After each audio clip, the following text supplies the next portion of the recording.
திருப்பரங்குன்றம் தீபம் தொடர்பான இந்த சிக்கல் குறித்து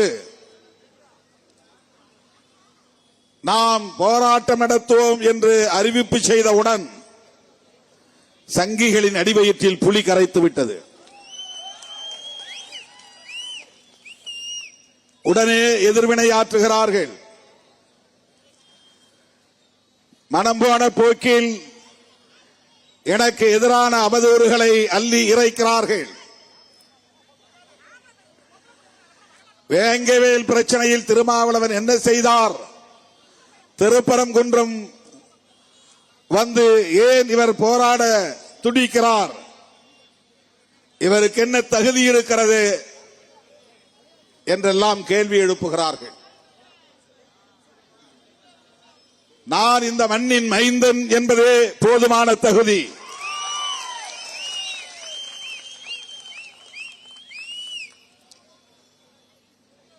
தமிழ் மண், தமிழ் மக்கள் என்கிற அடிப்படையிலே 40 ஆண்டு காலமாக இந்த களத்திலே நின்று போராடக்கூடியவன் என்பதே எனக்கான தகுதி. பொது வாழ்வில் அடியெடுத்து வைத்த நாளில் இருந்து புரட்சியாளர் அம்பேத்கர், தந்தை பெரியார், மாமேதை மார்க்ஸ் ஆகியோரின் கருத்துக்களை உள்வாங்கியவன் என்கிற முறையில் சமூக நீதிக்காக குரல் கொடுப்பவன் என்கிற ஒன்றே எனக்கான தகுதி. மதத்தின் பெயரால், சாதியின் பெயரால் மக்களை பிளவுபடுத்தக் கூடாது. சகோதரத்துவம் இந்த மண்ணில் தழைத்தோங்க வேண்டும். சமூக நல்லிணக்கம் இங்கே பெருக வேண்டும், மேலோங்க வேண்டும் என்கிற அடிப்படையில் தொடர்ந்து வாதாடி கொண்டிருப்பவன், போராடி கொண்டிருப்பவன் என்பதே எனக்கான தகுதி. திருப்பரங்குன்றம் அமைதியாக இருக்கக்கூடிய ஒரு பகுதி. முருகப்பெருமானுக்குரிய வழிபாட்டு தலம். அதிலே யாருக்கு மாற்று கருத்து இல்லை. சில மாதங்களுக்கு முன்பு நான் மதுரைக்கு வந்திருந்த போது திருப்பரங்குன்றம் மலைக்கு, திருப்பரங்குன்றம் திருமுருகன் கோயிலுக்கு நான் சென்றேன். இது முதல் முறை அல்ல, ஏற்கனவே நான் அந்த கோயிலுக்கு போயிருக்கிறேன். 1990களின் தொடக்கத்தில் மதுரையிலே நான் தடய அறிவியல் துறையிலே பணியாற்றிய காலத்தில் எப்போதாவது கோயிலுக்கு போகிற வாய்ப்பு உண்டு. மீனாட்சி அம்மன் கோயிலுக்கும் போயிருக்கிறேன், திருப்பரங்குன்றம் முருகன் கோயிலுக்கும் போயிருக்கிறேன், அழகர்மலை கோயிலுக்கும் போயிருக்கிறேன். கோவிலுக்குள்ளே பொதுமக்களோடு ஒருவனாக நின்று நான் முருகனை தரிசித்துவிட்டு வருகிற போது சில தோழர்கள் அங்கே பணியாற்றக்கூடிய பணியாளர்கள் ஓடி வந்து என்னோடு படம் எடுக்க விரும்பிய போது நான் என் நெற்றியில் பூசி இருந்த விபூதியை துடைத்தேன் என்பதை வைத்துக் கொண்டு இங்கே அரசியல் செய்தார்கள். விபூதியை பூசினேன் என்பது அவர்களுக்கு பிரச்சனை இல்லை, விபூதியை அழித்தேன் என்பதுதான் பிரச்சனை. எத்தனையோ நோன்பு நிகழ்ச்சிகளில் தோழர்கள் வந்து ஆர்வத்தோடு வந்து என் தலையிலே தொப்பியை அணிவார்கள். சில நிமிடங்கள் கழித்து நான் தொப்பியை கழற்றி விடுவேன். அப்படி தொப்பியை கழற்றியதால் அவர்களின் உணர்வை நான் அவமதித்ததாக பொருள் இல்லை. அவர்களின் உணர்வை மதிக்கிறேன். அதனால் என் தலையில் அவர்கள் தொப்பியை சூட்டுகிற போது மகிழ்ச்சியோடு ஏற்றுக்கொள்கிறேன், அவ்வளவுதான். ஆனால் அதையே நான் நாள் முழுவதும் வைத்திருக்க முடியாது, அல்லது கழட்டாமலும் இருக்க முடியாது. அப்படி நெற்றியிலே பூசுகிற விபூதி அது ஒரு மரபு, அது அந்த அவைக்கான மரபு. ஒரு கோவிலுக்கு சென்றால் விபூதியை தருவார்கள், பூசிக்கொள்ள வேண்டும். அம்மன் கோவிலாக இருந்தால் குங்குமம் தருவார்கள், இட்டுக்கொள்ள வேண்டும். அதுதான் அவர்களுக்கு நாம் தருகிற மதிப்பு, அவர்களின் உணர்வுகளுக்கு தருகிற மரியாதை. வீட்டுக்கு திரும்புகிற போது கூட அம்மா கற்பூரம் ஏற்றி திருஷ்டி போக்குவதாக எண்ணி தலை மீது சுற்றி திருநீறு பூசுவார். வேண்டாம் என்று மறுத்ததில்லை. ஆனால் அம்மா பூசிய திருநீர் என்பதற்காக அப்படியே வைத்திருக்க வேண்டியதில்லை. உடனே அழிக்கிறோம் என்பதற்காக அம்மாவை அவமதித்தோம் என்றும் பொருள் இல்லை. ஆனால் அவர்கள் அதை வைத்து அரசியல் செய்தார்கள். விபூதியை அழித்த திருமாவளவன் திருப்பரங்குன்றத்திற்கு ஏன் வருகிறார்? திருமுருகன் கோவிலுக்குள் போன திருமாவளவன் விபூதியை ஏற்றுக்கொண்டார் என்பதை ஏன் உன்னால் ஏற்றுக்கொள்ள முடியவில்லை? இதுதான் அவர்களின் அரசியல். எதை வைத்து அரசியல் செய்யலாம்? நமக்கு எதிரான அவதூறுகளை பரப்பலாம், சமூக பதற்றத்தை உருவாக்கலாம், அதன் மூலம் அரசியல் ஆதாயம் தேடலாம் என்பதுதான் அந்த கும்பலின் நோக்கம். அவர்கள் யார் என்பதை நாம் புரிந்து கொள்ள வேண்டும். மதுரையில் எத்தனையோ பிரச்சனைகள் உண்டு. தமிழ்நாட்டில் எத்தனையோ பிரச்சனைகள், போராட வேண்டிய பிரச்சனைகள், வாதாட வேண்டிய பிரச்சனைகள் உள்ளன. ஏன் திமுக அரசை எதிர்த்து போராடுவதற்கு எத்தனையோ பல பிரச்சனைகள் இருக்கின்றன. இந்தியா முழுவதும் பல பிரச்சனைகள் இருக்கின்றன. இந்து சமூகத்தை சார்ந்த ஒடுக்கப்பட்ட மக்களுக்கு இழைக்கப்படுகிற கொடுமைகள் என்றாவது ஒரு நாள் பாரதிய ஜனதா கட்சியை சார்ந்தவர்களோ, RSS அமைப்பை சார்ந்தவர்களோ, இந்து மக்கள் கட்சியை சார்ந்தவர்களோ, இந்து முன்னணி அமைப்பை சார்ந்தவர்களோ, அனுமன் சேனா அமைப்பை சார்ந்தவர்களோ இந்த எளிய மக்களுக்காக போராடி சான்றுகள் உண்டா? வீட்டுமனை பட்டா கேட்டு போராடி இருக்கிறார்களா? இங்கே வந்து அமர்ந்ததும் தோழர்கள் மனு கொடுத்தார்கள். இங்க பக்கத்திலே ஒரு சின்ன கிராமம் உசிலம்பட்டி இருக்கிறது. அந்த கிராமத்தை சார்ந்த பொதுமக்கள், எங்களுக்கு மனைப்பட்டா இல்லை, அளந்து விடாமல் இழுத்தடிக்கிறார்கள் அதிகாரிகள். மனைப்பட்டா கேட்டு மனு போடுகிற அவலம் இந்த மண்ணில் தொடர்ந்து காலம் காலமாய் நீடித்து வருகிறது. அவர்கள் எல்லோரும் உங்கள் பார்வையில் இந்துக்கள் தானே. அந்த மக்களுக்கு மனுப்பட்டா வேண்டும், மனைப்பட்டா வேண்டும் என்று என்றாவது ஒரு நாள் போராடியதுண்டா? 1977 எம்ஜிஆர் முதல் முறையாக முதலமைச்சர் பொறுப்பை ஏற்றபோது மதுரையிலே மருத்துவமனையில் பணியாற்றக்கூடியவர்களுக்கும் இதர துப்புரவு தொழிலாளர்களுக்கும் வண்டியூர் பக்கத்திலே நிலம் கொடுத்தார். தீர்த்தக்காடு அந்த இடத்திலே அந்த மக்களுக்கு அளந்து விடப்படவில்லை, பட்டா கொடுத்து விட்டார்கள். வெறும் சான்றிதழ் மட்டும்தான், நிலம் அடையாளம் காட்டப்படவில்லை, அளந்து கொடுக்கப்படவில்லை. அந்த மக்கள் அங்கே குடியேற முடியவில்லை. அந்த வட்டாரத்தை சார்ந்த சாதியவாதிகள் அது தலித்துகளுக்காக, குறிப்பாக துப்புரவு பணியாளர்களாக ஒதுக்கப்பட்ட இடம் என்று தெரிந்தும் ஆக்கிரமித்து வீடு கட்டிக் கொண்டார்கள், காரை வீடு கட்டிக் கொண்டார்கள். ஒட்டுமொத்த நிலைமை ஆக்கிரமிப்புக்குள்ளாகிவிட்டது. என்றாவது ஒரு நாள் இந்த மதவெறியர்கள் நீங்களும் இந்துக்கள் தான், நாங்களும் இந்துக்கள் தான் என்று சொல்லிக்கொண்டு திரிகிற இந்த கும்பல் அந்த துப்புரவு தொழிலாளர்களுக்கு மனைப்பட்டா வேண்டும், அந்த நிலத்தை அளந்துவிட வேண்டும் என்று போராடியதுண்டா? மாவட்ட ஆட்சித்தலைவரை சந்தித்ததுண்டா? அந்த மக்களை அழைத்துக் கொண்டு போய் எங்காவது ஒரு இடத்திலே அதிகாரிகளை சந்தித்து முறையிட்டதுண்டா? திருமாவளவன் 90களின் தொடக்கத்திலே அந்த மக்களை திரட்டி போராடினார். முதலாக இந்த மண்ணிலே நான் வந்து காலடி வைத்த போது என்னை சந்தித்தவர்களும் அவர்களும் ஒருவர், அந்த கிராமத்தை சார்ந்தவர்களும். இத்தனை ஆண்டுகளாக அவர்களுக்கு மனைப்பட்ட அளந்து விடப்படவில்லை. அப்போது இருந்த மாவட்ட ஆட்சித்தலைவரை பார்த்தோம், அவரால் ஒன்றும் செய்ய முடியவில்லை. அடுத்து ஒரு மாவட்ட ஆட்சித்தலைவர் வந்தார், அவரை சந்தித்தோம், அவராலும் ஒன்றும் செய்ய முடியவில்லை. நீதிமன்றத்திற்கு போனோம், உயர் நீதிமன்றத்தில் போய் நான் அலைந்து திரிந்தேன். வழக்குரைஞர்களை பல பேரை சந்தித்து முறையிட்டோம், நீதிமன்றத்திலும் வாதாடி இவர்களுக்கு ஆதரவாக தீர்ப்பு வாங்கி வந்தோம். அந்த தீர்ப்பையும் எந்த அதிகாரியும் நடைமுறைப்படுத்தவில்லை. ஏறத்தாழ 25-30 ஆண்டுகள் போராட்டத்திற்கு பிறகுதான் அண்மையிலே அவர்களுக்கு அந்த இடத்தை அளந்து கொடுக்க நேர்ந்தது. அதுவும் எப்படி செய்தார்கள் என்றால், அந்த இடத்தை ஆக்கிரமிப்பு செய்தவர்களை கெஞ்சி கூத்தாடி அவர்களை நயந்து பேசி உங்களுக்கென்று நாங்கள் ஒத்தக்கடை பகுதியிலே ஒரு இடத்தை தேர்வு செய்திருக்கிறோம், அங்கே உங்களுக்கு வீடுகளை கட்டி தருகிறோம் என்று அத்தனை பேருக்கும் வீடுகளை கட்டி முடித்து ஒவ்வொருவராக கையை பிடித்து கெஞ்சி அழைத்துக் கொண்டு போய் அங்கே குடியேற்றி விட்டுத்தான் அந்த இடங்களை அப்புறப்படுத்தி, அந்த ஆக்கிரமிப்பை அப்புறப்படுத்தி தலித்துகளை அங்கே அமர வைத்தார்கள். இவ்வளவு பெரிய போராட்டத்தை நடத்திய இயக்கம் விடுதலை சிறுத்தைகள் கட்சி. 4 நூற்றாண்டு காலம் போராட்டம் நடத்தியது. அந்த இடத்திற்கு போராட்டம் நடத்திய அந்த மக்கள் யார்? கிறிஸ்தவர்களா? இஸ்லாமியர்களா? அவர்கள் யார்? அந்நியர்களா? இந்துக்கள் தானே. அவர்களை பற்றி என்றைக்காவது ஒரு நாள் உங்களுக்கு சிந்தனை ஏற்பட்டதுண்டா? கவலை ஏற்பட்டதுண்டா? இப்படி அடுக்கிக் கொண்டே போகலாம்.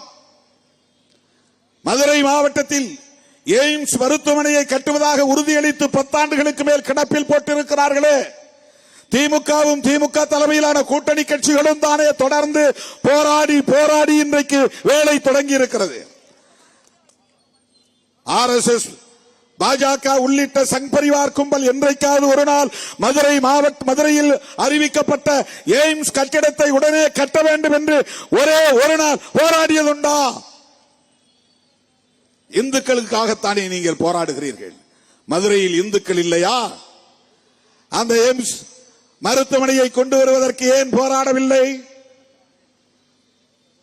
ஓபிசி மக்களுக்கு இடஒதுக்கீடு எல்லா துறைகளிலும் நடைமுறைப்படுத்தப்படுகிறதா? நீ SC STக்கு கூட போராட வேண்டாம். இதர பிற்படுத்தப்பட்ட இந்துக்களுக்கு, சாதி இந்துக்களுக்கு என்ன போராட்டத்தை நடத்தி இருக்கிறாய்?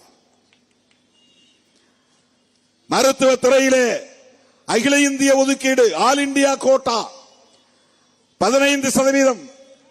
அந்த ஒதுக்கீட்டிலே SC STக்கு இடஒதுக்கீடு உண்டு, ஓபிசிக்கு இடஒதுக்கீடு இல்லை. அதை கண்டுபிடித்து அவர்களுக்கும் இடஒதுக்கீடு கொடுக்க வேண்டும் என்று போராடிய இயக்கம் விடுதலை சிறுத்தைகள் கட்சி. RSS போராடியதா? பிஜேபி போராடியதா? அனுமன் சேனா போராடியதா? இந்து மக்கள் கட்சி போராடியதா? எங்கள் இந்து சகோதரர்களுக்கு ஆல் இந்தியா கோட்டாவிலே இடஒதுக்கீடு வேண்டும் என்று போராடியதா?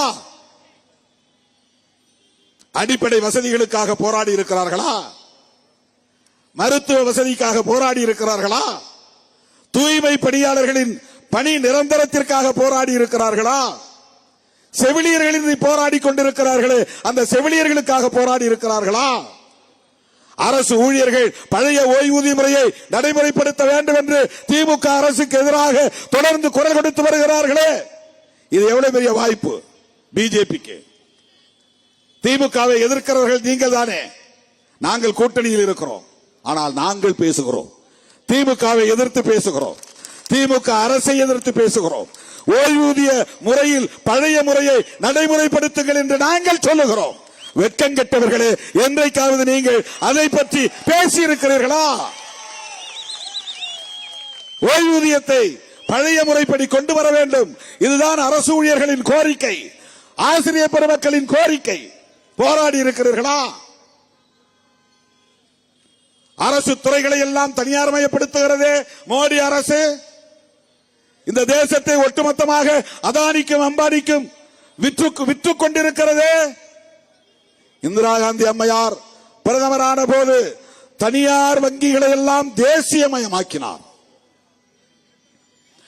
நேஷனலைசேஷன். தனியார் நடத்திய வங்கிகளை எல்லாம், பேங்க் 14 வங்கிகளை தேசியமயமாக்கினார். இதெல்லாம் நாட்டுடைமையாக்கினார். அரசாங்கத்துக்கு சொத்து இது.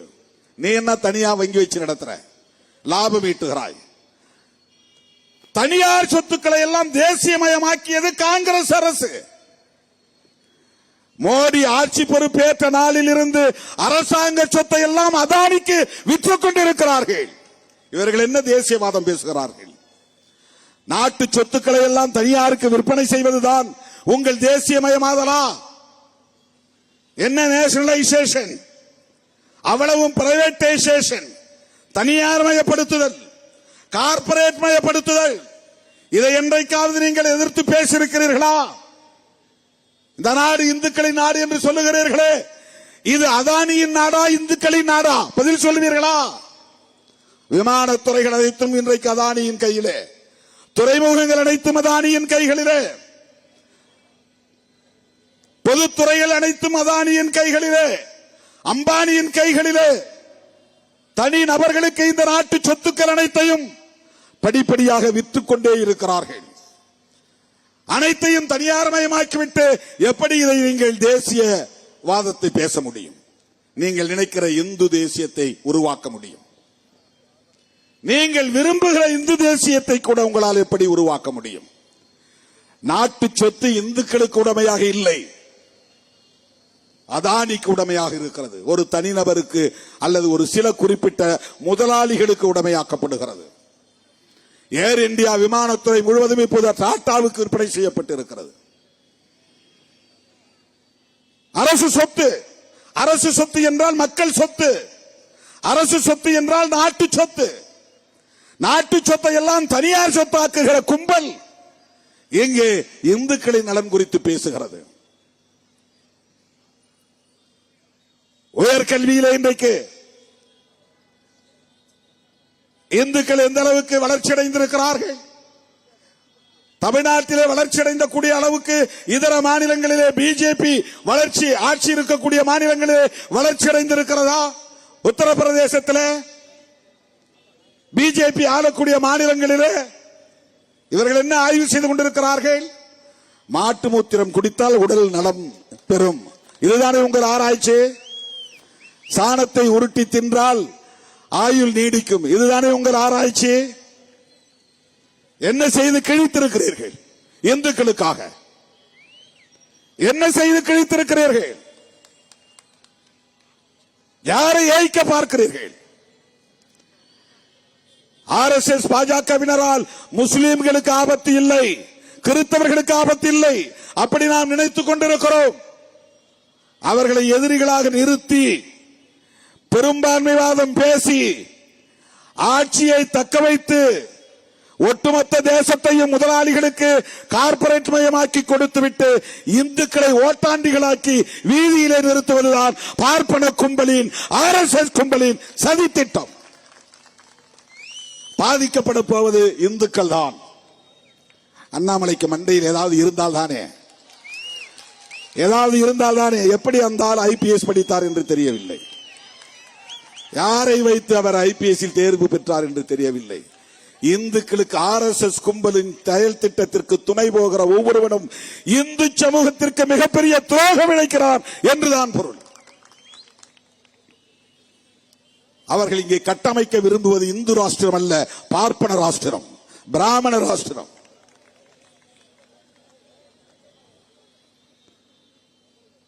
சனாதன ராஜ்யம். அதற்கு என்ன பொருள்? வர்ணாசிரம தர்மம் தான் இங்கே ஆட்சி நிர்வாக முறையாக இருக்க வேண்டும் என்பதுதான் பொருள். வர்ணாசிரம முறையில் நீ யார்? அண்ணாமலை யார்? நயினார் நாகேந்திரன் யார்? எச் ராஜா அந்த கும்பல் வகையராவை சார்ந்தவர். அவருக்கு பிரச்சனை இல்லை. ராஜா பேசுவதிலே அர்த்தம் இருக்கிறது. அண்ணாமலை பேசுவதிலே என்ன பொருள் இருக்கிறது? நயினார் நாகேந்திரன் பேசுவதிலே என்ன பொருள் இருக்கிறது? யோசித்து பார்க்க வேண்டாமா? நீங்கள் யாருக்கு எதிராக நிற்கிறீர்கள் என்று. முருகனை போய் அவன் ஸ்கந்தன் என்கிறான், சுப்பிரமணியன் என்கிறான். நான் கேட்கிறேன், அண்ணாமலையை கேட்கிறேன், நயினார் நாகேந்திரனை கேட்கிறேன். நயினார் நாகேந்திரன் தலைவரானது அண்ணாமலைக்கு பிடிக்கவில்லை. அதனால் அண்ணாமலை தனி ஆவர்த்தனம் செய்கிறார். நாள்தோறும் அவர் பத்திரிகையாளரை சந்தித்து பேட்டி கொடுக்கிறார். உன் கட்சிக்கு மாநில தலைவர் நயினார் நாகேந்திரன், உன் சீட்டை கிழிச்சாச்சு, உன் சீட்டு கிழிக்கப்பட்டு விட்டது, உன்னுடைய சீட்டு கிழிக்கப்பட்டு விட்டது, சுவாமியே சரணம் ஐயப்பா. அந்த முழக்கம் எழுப்புகிற தோழர்கள் சனாதனத்தை எதிர்க்கிறோம் என்பதற்காக ஆதரவு தெரிவிக்கிறார்கள். எந்த பார்ப்பனராவது, நான் கேட்கிறேன், ஒரே ஒரு பார்ப்பனர் தன்னுடைய பிள்ளைக்கோ பேர பிள்ளைக்கோ முருகன் என்று பெயர் வைத்திருக்கிறானா? கொண்டு வந்த நிறுத்த மேடையில நீ சொல்லுகிற அத்தனையும் நான் கேட்க விரும்புகிறேன். ஏன் நீ முருகன் என்று பெயர் வைக்க தயங்குகிறாய்? அண்ணாமலை இந்த கேள்வியை கேட்டு பதில் சொல்ல வேண்டும். நயினார் நாகேந்திரன் இந்த கேள்வியை பார்ப்பனர்களிடத்தில் கேட்டு பதில் சொல்ல வேண்டும். முருகன் என்று அவர்கள் ஒருபோதும் பெயர் வைக்க மாட்டார்கள். முருகன் மலை எப்படி ஸ்கந்தர் மலை என்று ஆக முடியும்? அவன் முருகட ஸ்கந்தர்ங்கிறான், கந்தன் கூட கிடையாது. கந்தன்னா கூட தமிழ் ஆயிரும். ஸ்கந்தர் வடமொழி போட்டு ஸ்கந்தர்ன்றான். ஸ்கந்தர் அப்படின்னா என்ன அர்த்தம்னா, சுப்பிரமணியனுக்கு இன்னொரு பெயர் ஸ்கந்தர். சுப்பிரமணியன் யார்? அது வடமொழி பெயர். சுப்பிரமணியம் அப்படின்னு பேர் இருக்கு. சூன்னு முன்னால போட்டான்னா குமார், முன்னால சுகுமார் அப்படின்னு போட்டுருவான். குமார்னு தமிழ் பெயர் இருக்கு. குமார்னா முருகனுக்கு இன்னொரு பெயர் குமார். குமரன் அப்படிங்கறது சுருக்கம் தான் குமார். நாம குமரன் சொல்றதே கொஞ்சம் அதிகமா இருக்குன்ட்டு குமார்னு சுருக்கிட்டோம். குமரன் என்பது தமிழ் பெயர். அந்த பெயரை இவன் சுப்பிரமணியன் என்று மாற்றிவிட்டான். சுப்பிரமணியம், பிரம்மண்யம் என்றால் பிராமணர்களுக்கு தொண்டு செய்யக்கூடியவன், பிராமணர்களை பாதுகாக்கக்கூடியவன், பிராமணர்களுக்கு உரிய கடவுள். எப்படி தமிழ் கடவுள் உன்னை எப்படி சமஸ்கிருதம் பேசுறவன் எப்படி என்ன வகை உறவு? உனக்கு அவனுக்கு அவன் தமிழ் கடவுள், நீ சமஸ்கிருதத்தை தாய்மொழியாக கொண்டவன், உனக்கு அவனுக்கு என்ன உறவு? அந்த உறவை சொல். எப்படி முருகன் ஸ்கந்தனானான்? எப்படி முருகன் சுப்பிரமணியனானான்? ஏன் நீ முருகன் என்கிற பெயரை வைக்க கூச்சப்படுகிறாய், தயங்குகிறாய்? அதை ஏன் அவமதிப்பாக கருதுகிறாய்? இதுக்கு நயினார் நாகேந்திரிடம் பதில் உண்டா? அண்ணாமலையிடம் பதில் உண்டா? அண்ணாமலைங்கிறது தமிழ் பெயர். அதை அருணாசலேஸ்வரர் மாத்தி விட்டாங்க. அண்ணாமலைக்கு வடமொழியில பெயர் அருணாசலேஸ்வரர். அருண்னா சிவப்புன்னு அர்த்தம். சூரியனும் பொருள், சிவப்புன்னும் பொருள். அசலம்னா மலை. அது வடமொழியில அசலம், தமிழ்ல மலை. அருணாசலேஸ்வரர், அருணா அசலேஸ்வரர், அருண் செம்மலைன்னு பேர் அதுக்கு பொருள். எந்த நேரமும் அங்க சூரியன் மறைய நேரத்தில் அது சிவப்பு நிறத்தோடு காட்சியளிக்கக்கூடிய ஒரு மரம், மலை. அதுக்கு இன்னொரு அர்த்தம் என்ன சொல்றாங்கன்னா, பல லட்சம் ஆண்டுகளுக்கு முன்னால் அந்த இடத்திலே எரிமலை ஒன்று இருந்து வெடித்தது. அந்த எரிமலை வெடித்த காலத்தில் அது மெல்ல மெல்ல குளிர்ந்த போது அது சிவப்பாகவே நீண்ட காலம் தெரிந்தது. அதனால் அது செம்மலை என்று அழைக்கப்பட்டது. செம்மலை தான் பிற்காலத்தில் வடமொழியிலே அருணாசலம் என்று பெயர் மாறியது. அது வடமொழி பெயர். பெருவுடையார் கோவில்ங்கிறது எது? பெரிய கோயில். அதை என்ன மாத்திட்டான்? பிரகதீஸ்வரர் ஆலயம் மாத்திட்டான். கோயில ஆலயம் மாத்திரான். கோயில்ங்கிறது தமிழ் சொல். கோன்னா அரசன், இல்லைன்னா அவன் இருக்கிற இடம். இறை என்றாலும் அரசு, கோ என்றாலும் அரசு. இறைவன் தங்கி மந்திரிகளோடு உரையாடக்கூடிய இடம்தான் கோயில். அந்த காலத்துல அப்பெல்லாம் சட்டமன்றம் கிடையாது. கோயில்ல தான் மந்திரி மண்டனம் உட்கார்ந்து பேசுவான். அங்க 1000 கால் மண்டபம் இருக்கும். அங்கதான் ஆயுத கிடங்கு இருக்கும். அங்கதான் மந்திரிகளோடு உட்கார்ந்து பேசுவார்கள். அரசன் அமரும் இடம்தான் கோயில். இறை என்றாலும் அரசு, இறைவன் என்றால் அரசன். அவர்கள் இருக்கிற இடம்தான் கோயில். இவன் அது ஆலயம் மாத்திட்டான் வடமொழியில. ஆக முருகன் பெயரை ஸ்கந்தன் என்றும் சுப்பிரமணியம் என்றும் மாற்றியவர்கள் யார்? அவன் எப்படி இதிலே உரிமை கொண்டாட முடியும்? முதலில் முருகன் பெயரை சொல்லுகிற தகுதியே எச் ராஜாவுக்கு இல்லை. நீ யார்? உன் பின்னணி என்ன? உனக்கு எந்த வகையிலே இந்த கடவுள் உறவாக இருக்க முடியும்? கிடையாது. உனக்கு வட இந்தியாவில் ஏதாவது கடவுள் இருக்கும், போய் பார்.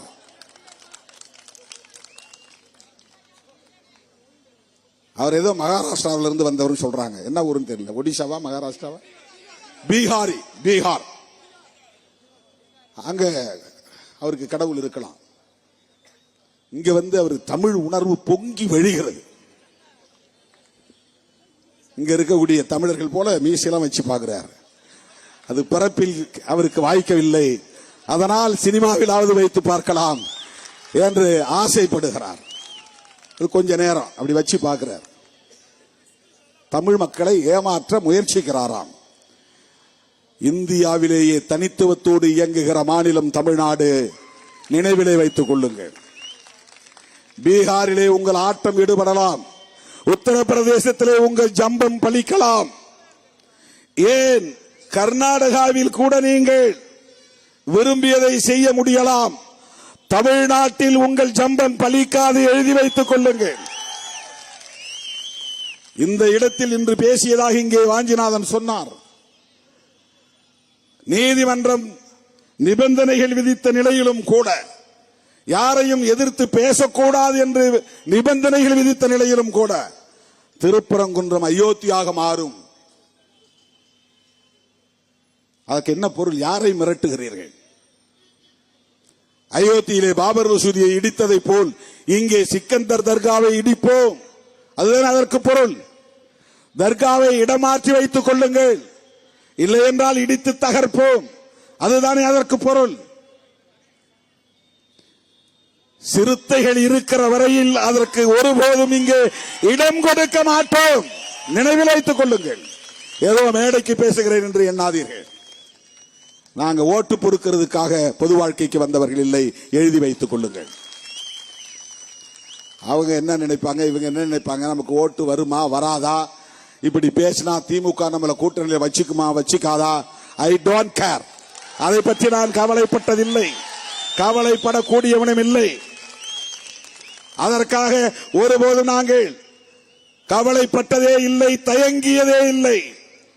நாளைக்கே திருமாவளவனை கூட வச்சிருக்கிறது பிரச்சனை வரும் அப்படின்னு திமுக நினைச்சா கூட நாங்க அதை பத்தி கவலைப்பட மாட்டோம்.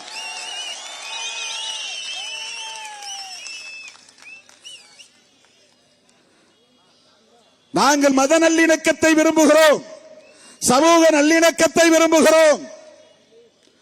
சிறுபான்மை மக்கள் என்று நீங்கள் சொல்லக்கூடிய யாரும் அந்நிய நாட்டை சார்ந்தவர்கள் இல்லை. அவர்கள் எங்கள் சொந்தங்கள், எமது குருதி வழி சொந்தங்கள். இஸ்லாமியர்களாக இருந்தாலும் கிறிஸ்தவர்களாக இருந்தாலும் அவர்கள் அராபியாவில் இருந்து வந்தவர்கள் இல்லை, ஐரோப்பியாவில் இருந்து வந்தவர்கள் இல்லை. எங்கள் மூதாதையர்கள், முன்னோர்கள். அவர்களை நீ அந்நியர்களாக சித்தரிக்க முயற்சிக்கிறாய், அவர்களை நீ அச்சுறுத்த பார்க்கிறாய், அவர்களை எப்போதும் நீ பயத்திலே பீதியிலே வைத்திருக்க வேண்டும் என்று விரும்புகிறாய். அதற்கு எங்கள் சகோதரர்களை நீ பயன்படுத்துகிறாய். எங்கள் தம்பி பூரணச்சந்திரனின் உயிரை நீ குடித்திருக்கிறாய். அவன் இந்த மண்ணின் மைந்தன். அவனிடத்திலே நீ மதவெறியை தூண்டிவிட்டு அவன் இன்றைக்கு உயிரிழக்கும் நிலை ஏற்பட்டதற்கு யார் பொறுப்பு? இந்த சங்க பரிவார கும்பல் தான் பொறுப்பு. மொழிக்காக உயிரிழந்தவர்கள் உண்டு, இனத்திற்காக தீக்குளித்தவர்கள் உண்டு, உலகத்தில் அப்படி நிகழ்ந்திருக்கின்றன. ஆனால் மதவெறியை தூண்டி இந்திய மண்ணில் இன்றைக்கு, அதுவும் தமிழ் மண்ணில் இப்படி ஒரு உயிர் பலியை கொடுத்து அதை வைத்து அரசியல் செய்ய பார்த்தார்கள். நல்ல வேளை பூரணச்சந்திரனின் குடும்பம் விழிப்பாக இருந்தது. இந்த இடம் நீங்க அரசியல் செய்கிற இடம் இல்லை, வெளியேறுங்கள் என்று விரட்டி இருக்கிறார்கள். 2 நாட்களுக்கு முன்பு நான் வந்ததும் தோழர்களிடத்திலே சொன்னேன், பூரணச்சந்திரன் குடும்பத்தினரை சந்தித்து ஆறுதல் சொல்ல வேண்டும், வாய்ப்பு இருக்கிறதா என்று கேட்டேன். தோழர்கள் விசாரித்து விட்டு சொன்னார்கள், நாங்க பிஜேபி காரனையே வரவேணான்னு சொல்லிட்டோம், அண்ணன் இப்ப வர வேண்டாம் என்று பதில் சொல்லி இருக்கிறார்கள். அதனால ராஜா அவர்களே, திருப்பரங்குன்றத்தை உங்களால் அயோத்தியாக மாற்ற முடியாது, எழுதி வைத்துக் கொள்ளுங்கள். அது உத்தரப்பிரதேசத்தில். அங்கே மதம் சார்ந்த சிந்தனையாளர்கள் இருதரப்பிலும் இருந்தார்கள்.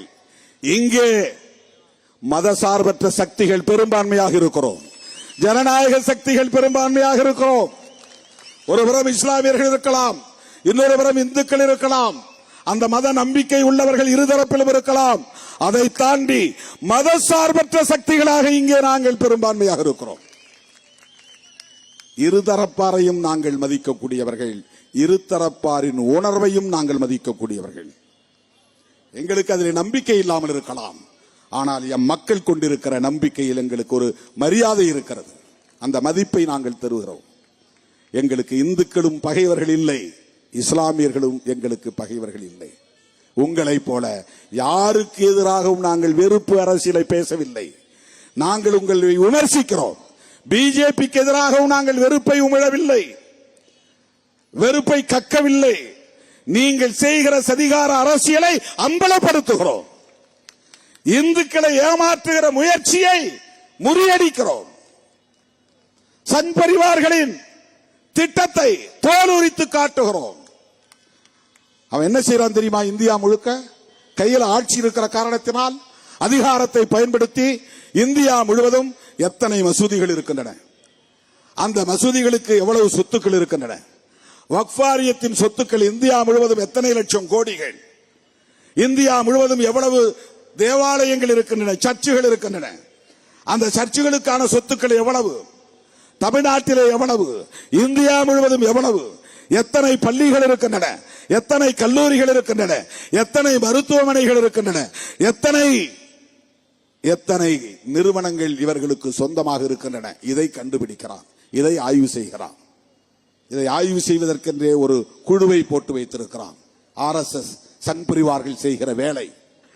சங் பரிவார்கள் என்றால் சங்குன்னா சங்கம், பரிவார்னா குடும்பம். RSS என்கிற குடும்பத்தை சார்ந்த அமைப்புகள் வேற வேற பேர்ல இருப்பான், புதுசு புதுசா உருவாக்கிக்குவான், ஆனா ஒரே விஷயத்துக்காக குரல் கொடுப்பான். அதான் சங் பரிவார் அமைப்பு. இப்போ ஒருத்தர் ஹைகோர்ட்ல கேஸ் போட்டிருக்கான்ல ஒரு தம்பி, அவன் பேர் ராம ரவிக்குமார். அவன் நம்மள மாதிரி சாதாரணமா தெரிஞ்சுக்கிட்டு இருந்தவன் தான். இப்ப காவி சட்டை போட்டுக்கிட்டு தாடியை வளர்த்துக்கிட்டு மகாமுனி மாதிரி ஒரு வேஷத்தை காட்டுறான். அவன் ஒரு சாதாரண ஒரு தம்பி தான். அவன் இன்றைக்கு ஒரு அமைப்பு, அது 2 பேர் இருந்த கட்சி தான். ஒருத்தர் அர்ஜுன் சம்பத், ஒருத்தர் ராம ரவிக்குமார். 2 பேரும் ஒன்னா உடைஞ்சிட்டாங்க. இப்பயும் ஒரு கட்சி, ஒரு கட்சி. அவங்க கட்சியில் ஆள் கிடையாது, வெறுமனே அறிக்கை விடுவதுதான். அவங்கள வச்சு கேஸ் போட்டிருக்கிறாங்க. அவங்க அந்த தம்பி போய் கேஸ் போடுறாப்ல. அவருக்கு நாட்டில் எவ்வளவோ பிரச்சனைகள் இருக்கு, அதெல்லாம் அவருக்கு பிரச்சனை இல்லை. அந்த அளவைக்கல் சர்வேக்கல்ல போய் தீபம் ஏற்றுவதுதான் இந்துக்களுக்கு மிகப்பெரிய பிரச்சனை.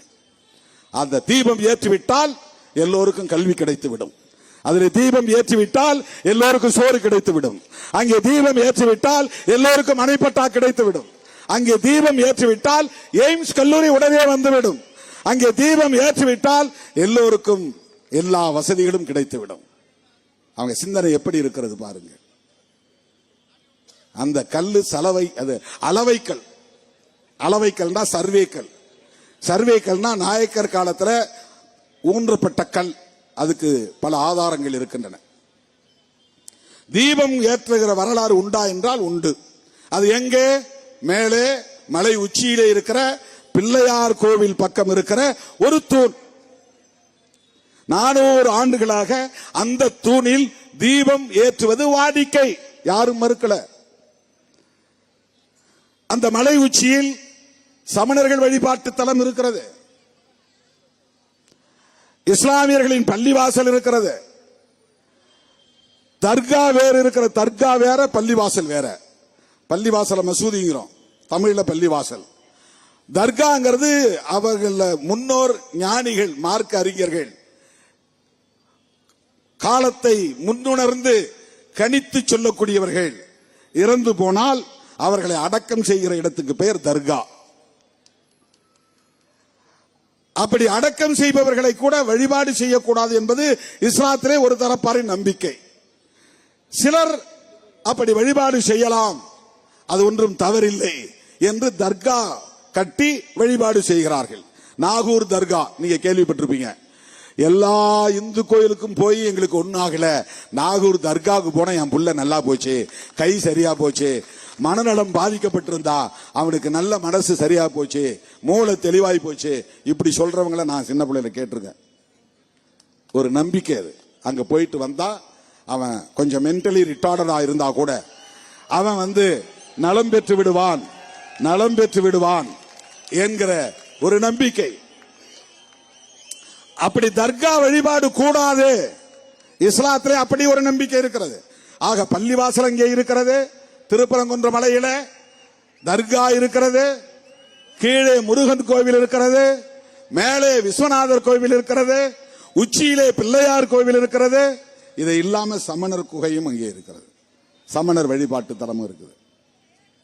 இப்ப பலதரப்பட்ட மத நல்லிணக்கம் நிறைந்த ஒரு மலை திருப்பரங்குன்ற மலை. இவ்வளவு நாளா யாரும் சண்டை போட்டுக்கலையே. இஸ்லாமியரும் அங்கே போனார்கள், இந்துக்களும் அங்கே போனார்கள், சமணர்கள் இப்ப யாரும் பெரிய அளவில் இங்க இல்ல.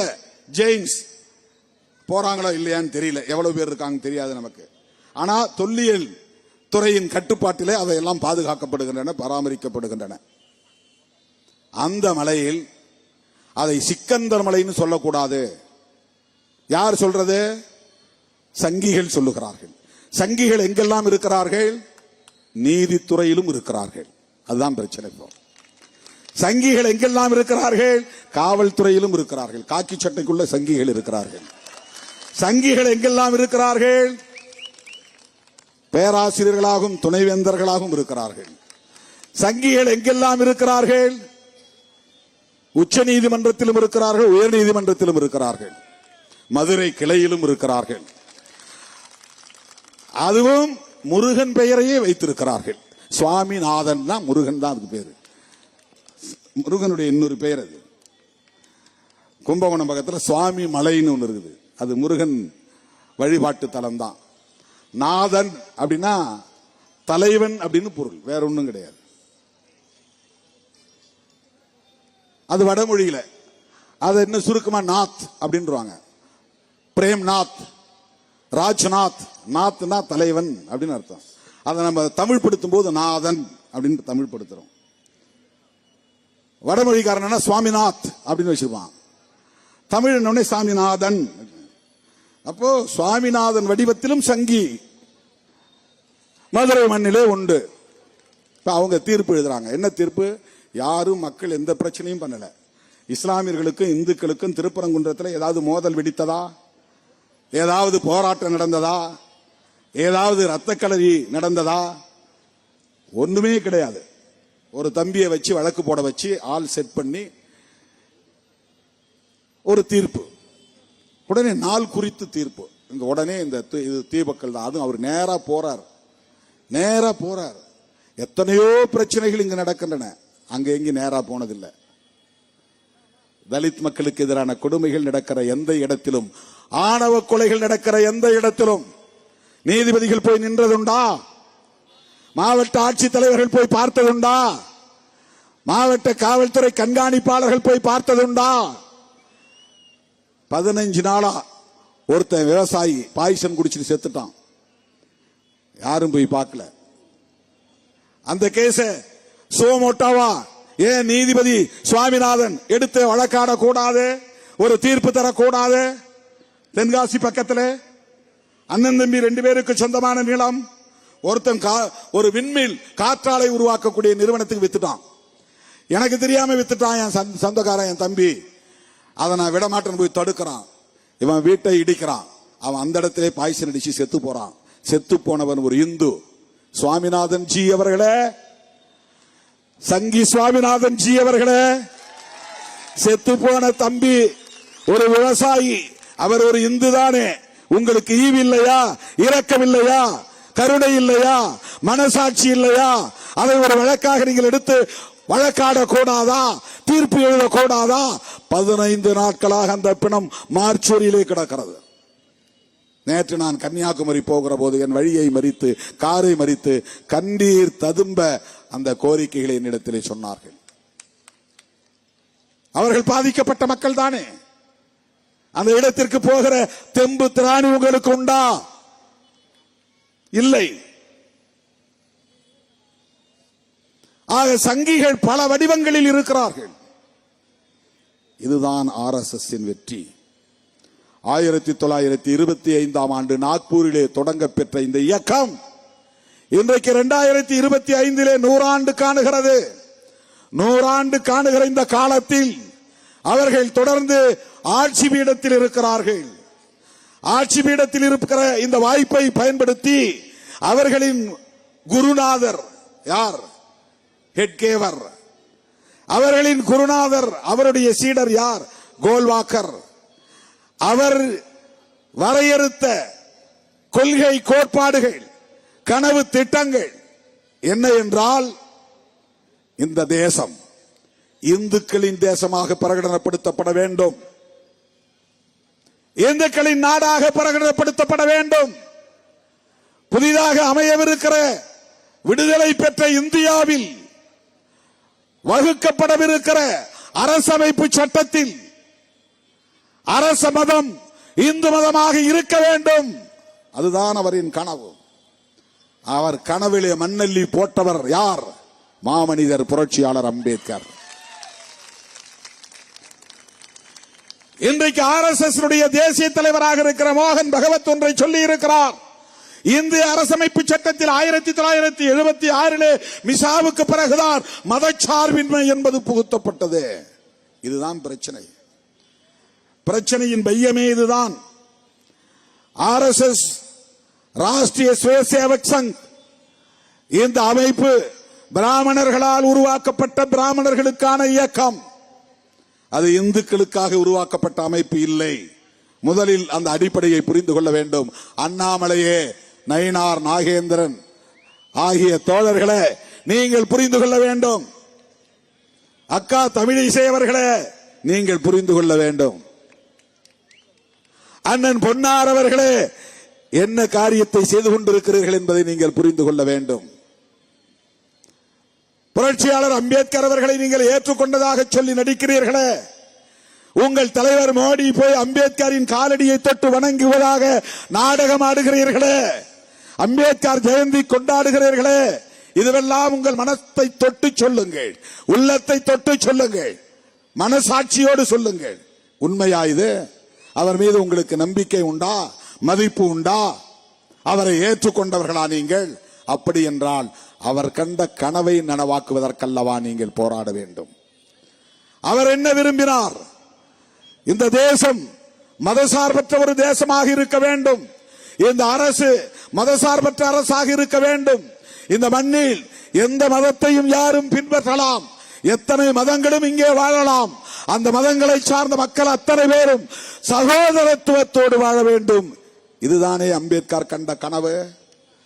சுதந்திரம், சமத்துவம், சகோதரத்துவம் கொண்ட ஒரு ஜனநாயக குடியரசை, மதசார்பற்ற குடியரசை, ஒரு சோசலிச குடியரசை நிறுவுவதுதானே புரட்சியாளர் அம்பேத்கர் கண்ட கனவு. உங்கள் மனசாட்சியை தொட்டு சொல்லுங்கள். எல் முருகன் அவர்களே, நீங்கள் அம்பேத்கரையும் தலைவராகத்தானே கொண்டிருப்பதாக சொல்லுகிறீர்கள். எவ்வளவு பெரிய ஏமாற்று நடவடிக்கை! நீங்கள் சார்ந்த சமூகத்தை ஒட்டுமொத்தமாக ஏமாற்றி நீங்கள் ஒருவர் பிழைப்பதற்காக அம்பேத்கர் பெயரை பயன்படுத்துகிறீர்களே, இது உங்களுக்கு மனசாட்சியை உறுத்தாதா? உங்களுக்கு மனசாட்சியை உறுத்தாதா? அம்பேத்கர் வழியில் தான் நீங்கள் நடக்கிறீர்களா? மதச்சார்பின்மை என்பது அம்பேத்கர் கோட்பாடா, கோல்வாக்கர் கோட்பாடா? நீங்கள் யாருடைய கோட்பாட்டை ஏற்றுக்கொண்டிருக்கிறீர்கள்? கோல்வாக்கருடைய கோட்பாடும் அம்பேத்கர் கோட்பாடும் ஒன்றா? ஒரு தம்பி கேட்கிறார். அவர் என்ன அண்ணன் சொல்றதுனால இப்ப தம்பின்னு சொல்றேன். ஒரு தம்பி சொல்கிறார், பெரியாரையும் அம்பேத்கரையும் ஒரே நேர்கோட்டில் வைக்க முடியுமா? நீ பெரியார் புராணம் பாடுகிறாய், அதனால் நான் பெரிய புராணம் பாடுவேன். பிராமண கடப்பாரை கொண்டு திராவிட கோட்டையை இடிப்பேன். அந்த தம்பிக்கு நான் சொல்லுகிறேன், நீங்கள் வெளிப்படையாக வந்து விட்டீர்கள். பூனைக்குட்டி வெளியே வந்து விட்டது. இவ்வளவு காலம் நாங்கள் நம்பிக்கொண்டிருந்தோம் நீங்கள் தமிழ் தேசியம் தான் பேசுகிறீர்கள் என்று. இப்போதுதான் தெரிகிறது நீங்கள் இந்து தேசியம் தான் பேசுகிறீர்கள் என்று. நீங்கள் இந்து தேசியம் கூட பேசவில்லை, பிராமண தேசியம் பேசுகிறீர்கள், கோல்வாக்கர் தேசியம் பேசுகிறீர்கள். எவ்வளவு பெரிய ஒரு ஏமாற்று நடவடிக்கை இது! எது தமிழ் தேசியம்? பெரியாரை இழிவுபடுத்துவதும் பெரியாரின் அரசியலை தகர்ப்பதுமா தமிழ் தேசியம்? ரெண்டு பேரு தங்களை தாங்களே அடையாளப்படுத்திக் கொண்டார்கள். தமிழ்நாட்டு மக்கள் விழிப்பாக இருக்க வேண்டும். ஒரு தம்பி இப்ப புதுசா கட்சியை தொடங்கிய தம்பி, அவருக்கு ஒரே ஒரு அஜெண்டா தான், ஒரே கட்சி ஒரே அஜெண்டா. அவருக்கு என்ன அப்படின்னா ஒரே அஜெண்டா தான். திமுக ஒரு தீய சக்தி, திமுக ஒரு தீய சக்தி, திமுக ஒரு தீய சக்தி. நீங்க திமுகவை திட்டத்தை பத்தி எங்களுக்கு ஒன்றும் கவலை இல்லை, எங்களுக்கு அதுல ஒன்றும் பிரச்சனை கிடையாது. நீங்க யார் என்பது தெரிந்து விட்டது. நீங்கள் தமிழுக்காகவும் தமிழ்நாட்டு மக்களுக்காகவும் தமிழ் மண்ணுக்காகவும் போராடுவதற்காக கட்சி தொடங்கவில்லை. திமுகவை வீழ்த்த நினைக்கிற RSSக்காக நீங்கள் கட்சி தொடங்கி இருக்கிறீர்கள். அது அவங்க அஜெண்டா. திமுக தன்னை தற்காத்துக் கொள்ள போராடும், அது வேறு. திமுகவை அழிக்க முடிந்தால் அழித்துக் கொள்ளுங்கள், அதற்கு எங்களுக்கும் சம்பந்தம் இல்லை. நாங்கள் ஒருபோதும் அதற்காக வாதாட வரமாட்டோம். எங்களுக்கு அதிலே பிரச்சனை கிடையாது. எங்களுக்கு ஒரு கொள்கை இருக்கிறது. அந்த கொள்கையை நாங்கள் உயர்த்தி பிடிப்பதற்கு எங்களுக்கு சில தோழமை சக்திகள் இந்த களத்திலே உண்டு. நாங்கள் பேசுகிற அரசியலை திமுகவும் பேசுகிறது, அதிலே உறுதியாக இருக்கிறது என்பதால் நாங்கள் அவர்களோடு கைகோர்த்து நிற்கிறோம். அவ்வளவுதான். நீ திமுகவை வீழ்த்துவதற்காக மட்டும் போராடவில்லை, பெரியார் அம்பேத்கர் பேசிய அரசியலையும் சேர்த்து வீழ்த்துவதற்காக போராடி கொண்டிருக்கிறீர்கள். தம்பி சீமானும் தம்பி விஜயும் இன்றைக்கு RSS பெற்றெடுத்த பிள்ளைகள் என்பது அம்பலமாகிவிட்டது. பாஜகவின் பிள்ளைகள் என்பது அம்பலமாகிவிட்டது. பிரபாகரன் பெயரை சொல்லி தமிழ்நாட்டு மக்களை ஏமாற்றி விடலாம் என்று கணக்கு போட வேண்டாம், சொல்ல கடமைப்பட்டிருக்கிறோம். திகாரர்கள் பேசாமல் இருக்கலாம், திமுக காரர்கள் வாய்மூடி மௌனித்து இருக்கலாம். திருமாவளவனால் அப்படி இருக்க முடியாது. திமுகவும் திகாவும் அமைதியாக இருக்கலாம். அதற்கு பல காரணங்கள் இருக்கலாம். நாங்கள் உயர்த்தி பிடிக்கிற அரசியல் திராவிடம் என்கிற சமூக நீதி அரசியல். அது திமுகவுக்கு சொந்தமானது அல்ல, அது திராவிடர் கழகத்திற்கு மட்டும் சொந்தமானதல்ல. எனது பாட்டன் அயோத்திதாச பண்டிதர் முன்மொழிந்த அரசியல், ஆரியத்திற்கு எதிரான அரசியல், பார்ப்பனியத்திற்கு எதிரான அரசியல், புரட்சியாளர் அம்பேத்கர் உயர்த்தி பிடித்த அரசியல். என்ன கத்தி பேசிவிட்டால் அது நியாயமாகி விடுமா? உறக்க பேசிவிட்டால் நியாயமாகி விடுமா? தமிழ் தேசிய கடப்பாரை கொண்டு திமுக கோட்டையை இடிப்போம் என்று சொன்னால் கூட அதில் ஒரு பொருள் இருக்கிறது. அல்லது தமிழ் தேசிய கடப்பாரை கொண்டு திராவிட தேசியத்தை இடிப்போம் என்று சொன்னாலும் அதிலே ஒரு பொருள் இருக்கிறது.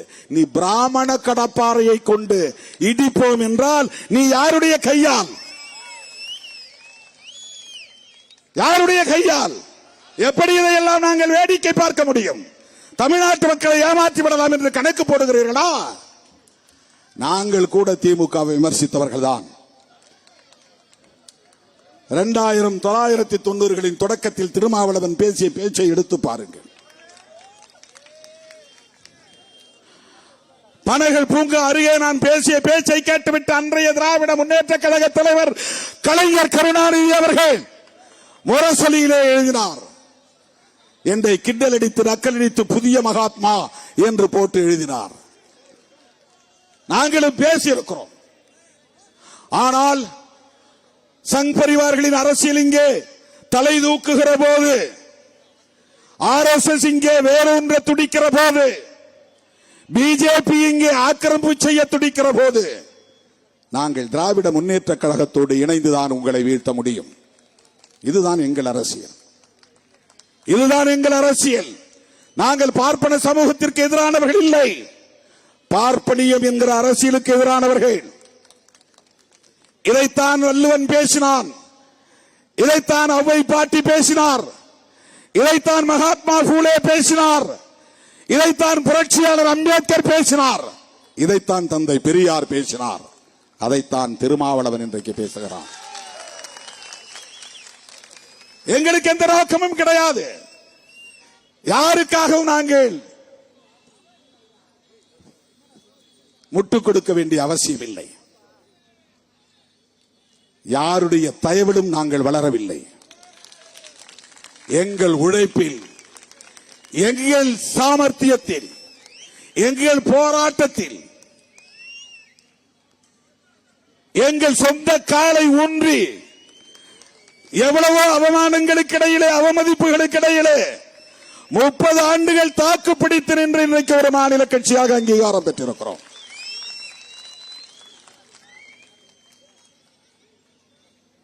ஒரு கூட்டணியிலே ஒரு கட்சி இடம்பெறுவது என்பது வெறும் சாதி பேனர் வச்சுனா இணைக்க முடியாது. இல்லை, எந்த பின்புலமும் கிடையாது, பொருளாதார பின்புலம் கிடையாது, ஊடக பின்புலம் கிடையாது. என் தாத்தாவோ அப்பாவோ யாரும் அரசியலில் பெரும் பதவி வகித்தவர்கள் கிடையாது. சாதாரணமாக ஆடு மாடு மேய்ப்பவனின் பிள்ளையாக பிறந்தவன் திருமாவளவன். கையளவு நிலமில்லாதவனுக்கு பிறந்தவன் திருமாவளவன். மாற்று உடைக்கு வழி இல்லாத குடும்பத்திலே பிறந்தவன் திருமாவளவன். ஆண்டுதோறும் புதிய புத்தகம் வாங்குவதற்கு கூட வழி இல்லாமல் கிழிந்த புத்தகத்தை தேடி பார்த்து படித்தவன் திருமாவளவன். இன்றைக்கு தாக்கு பிடித்து தமிழக அரசியலில் தவிர்க்க முடியாத ஒரு சக்தியாக தலைநிமிர்ந்து நிற்கிறோம் என்று சொன்னால் எவனுக்காகவும் நாங்கள் தலைகுனிய வேண்டிய தேவையில்லை. எந்த தயவும் எங்களுக்கு யாருடைய தயவும் தேவையில்லை. பணம் தான் பெருசுனா உங்களை மாதிரி எங்களாலையும் கூவ முடியும், அவங்க கூட போக முடியும், அவங்களுக்காக பேச முடியும். அந்த கொள்கை புரட்சியாளர் அம்பேத்கர் அரசமைப்பு சட்டத்தின் முகப்புறையில் வைத்திருக்கிற அந்த கோட்பாட்டை பாதுகாக்க வேண்டும் என்பதற்காக போராடி கொண்டிருக்கிறோம்.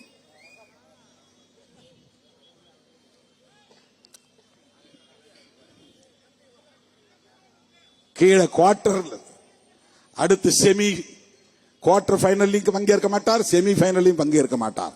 நேரா நேஷனல் ஃபைனல்ல போய் ஒரே அடியில் ஜெயிச்சிருவாராம் தம்பி விஜய். ஒரே ஸ்டோக்கில் ஆட்சிக்கு வந்துருவாராம். கீழே யாரோடையும் சண்டை போட மாட்டார், அவர் யாருடைய ஃபைட்டிங் கிடையாது. குவார்டர்ல பங்கேற்க மாட்டார், செமியில பங்கேற்க மாட்டார், நேரா ஃபைனல் தான்.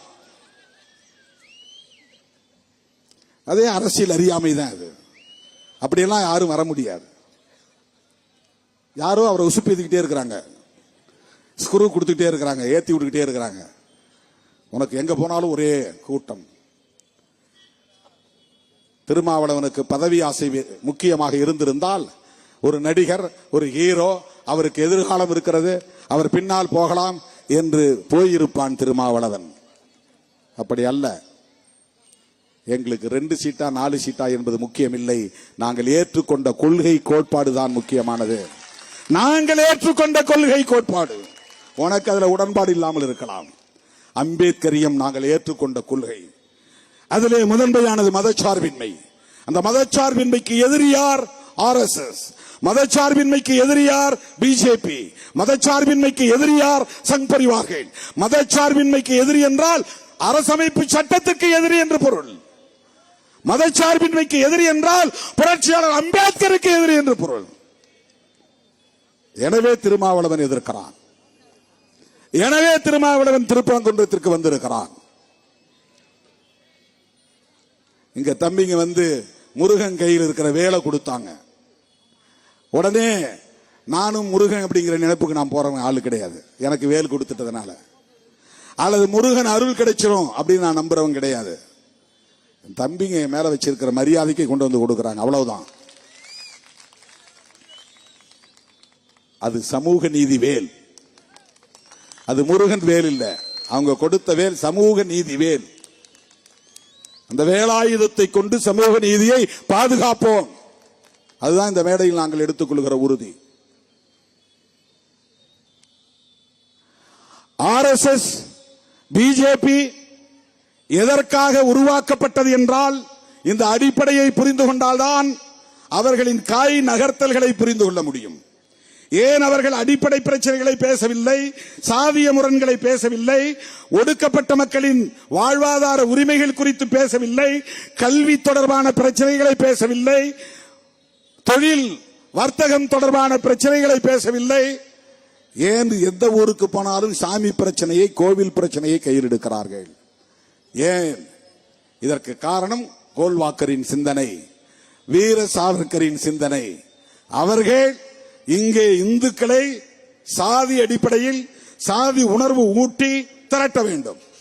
ஒருத்தங்கிட்ட குரானை பற்றி பேசினால் குரானை அடிப்படையில் இஸ்லாமியர்கள் உலகம் முழுவதும் ஒன்று சேர்ந்து விடுவார்கள். பைபிளை பற்றி பேசினால் கிறிஸ்தவர்கள் உலகம் முழுவதும் பைபிளின் அடிப்படையில் ஒன்று சேருவார்கள். ஆனா இந்துக்களை எந்த வேதத்தை சொல்லி நீ ஒன்று சேர்க்க முடியும்? சேர்க்க முடியாது. அவங்க சொல்ற ஒரே வேதம் பகவத்கீதை தான். பகவத்கீதையை சைவம் ஏற்றுக்கொண்டதா என்றால் ஏற்றுக்கொள்ளவில்லை, வைணவம் தான் ஏற்றுக்கொண்டது. இந்து மதம் என்று ஒன்று இல்லை. சைவம் தனியே இருந்தது, வைணவம் தனியே இருந்தது, சாக்தம் சக்தி வழிபாடு தனியே இருந்தது, கௌமாரம் குமார வழிபாடு தனியே இருந்தது, கானபத்தியம் கணபதி வழிபாடு தனியே இருந்தது, சௌரம் சூரிய வழிபாடு தனியே இருந்தது. இதெல்லாம் இந்தியாவில் இந்து மக்கள் இன்றைக்கு சொல்லப்படக்கூடிய இந்த சமூகத்தினர் கடைபிடித்த வழிபாட்டு முறை சூரிய வழிபாடு. அதுக்கு பேர் சௌரம். சௌராஷ்டிரம் அதுல வரக்கூடிய சௌரம். சாக்தம் அப்படின்னா சக்தியை வழிபடுவது. கௌமாரம் என்றால் முருகனை வழிபடுகிறது.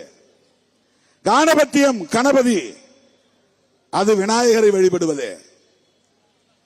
அதுக்குள்ள பௌத்த கருத்து வேற, அந்த பௌத்த பார்வை வேற. அதுக்குள்ள இப்ப நான் போக விரும்பல. அது தனி அரசியல், அது தனி அரசியல். அதுக்குள்ள நான் போக விரும்பல.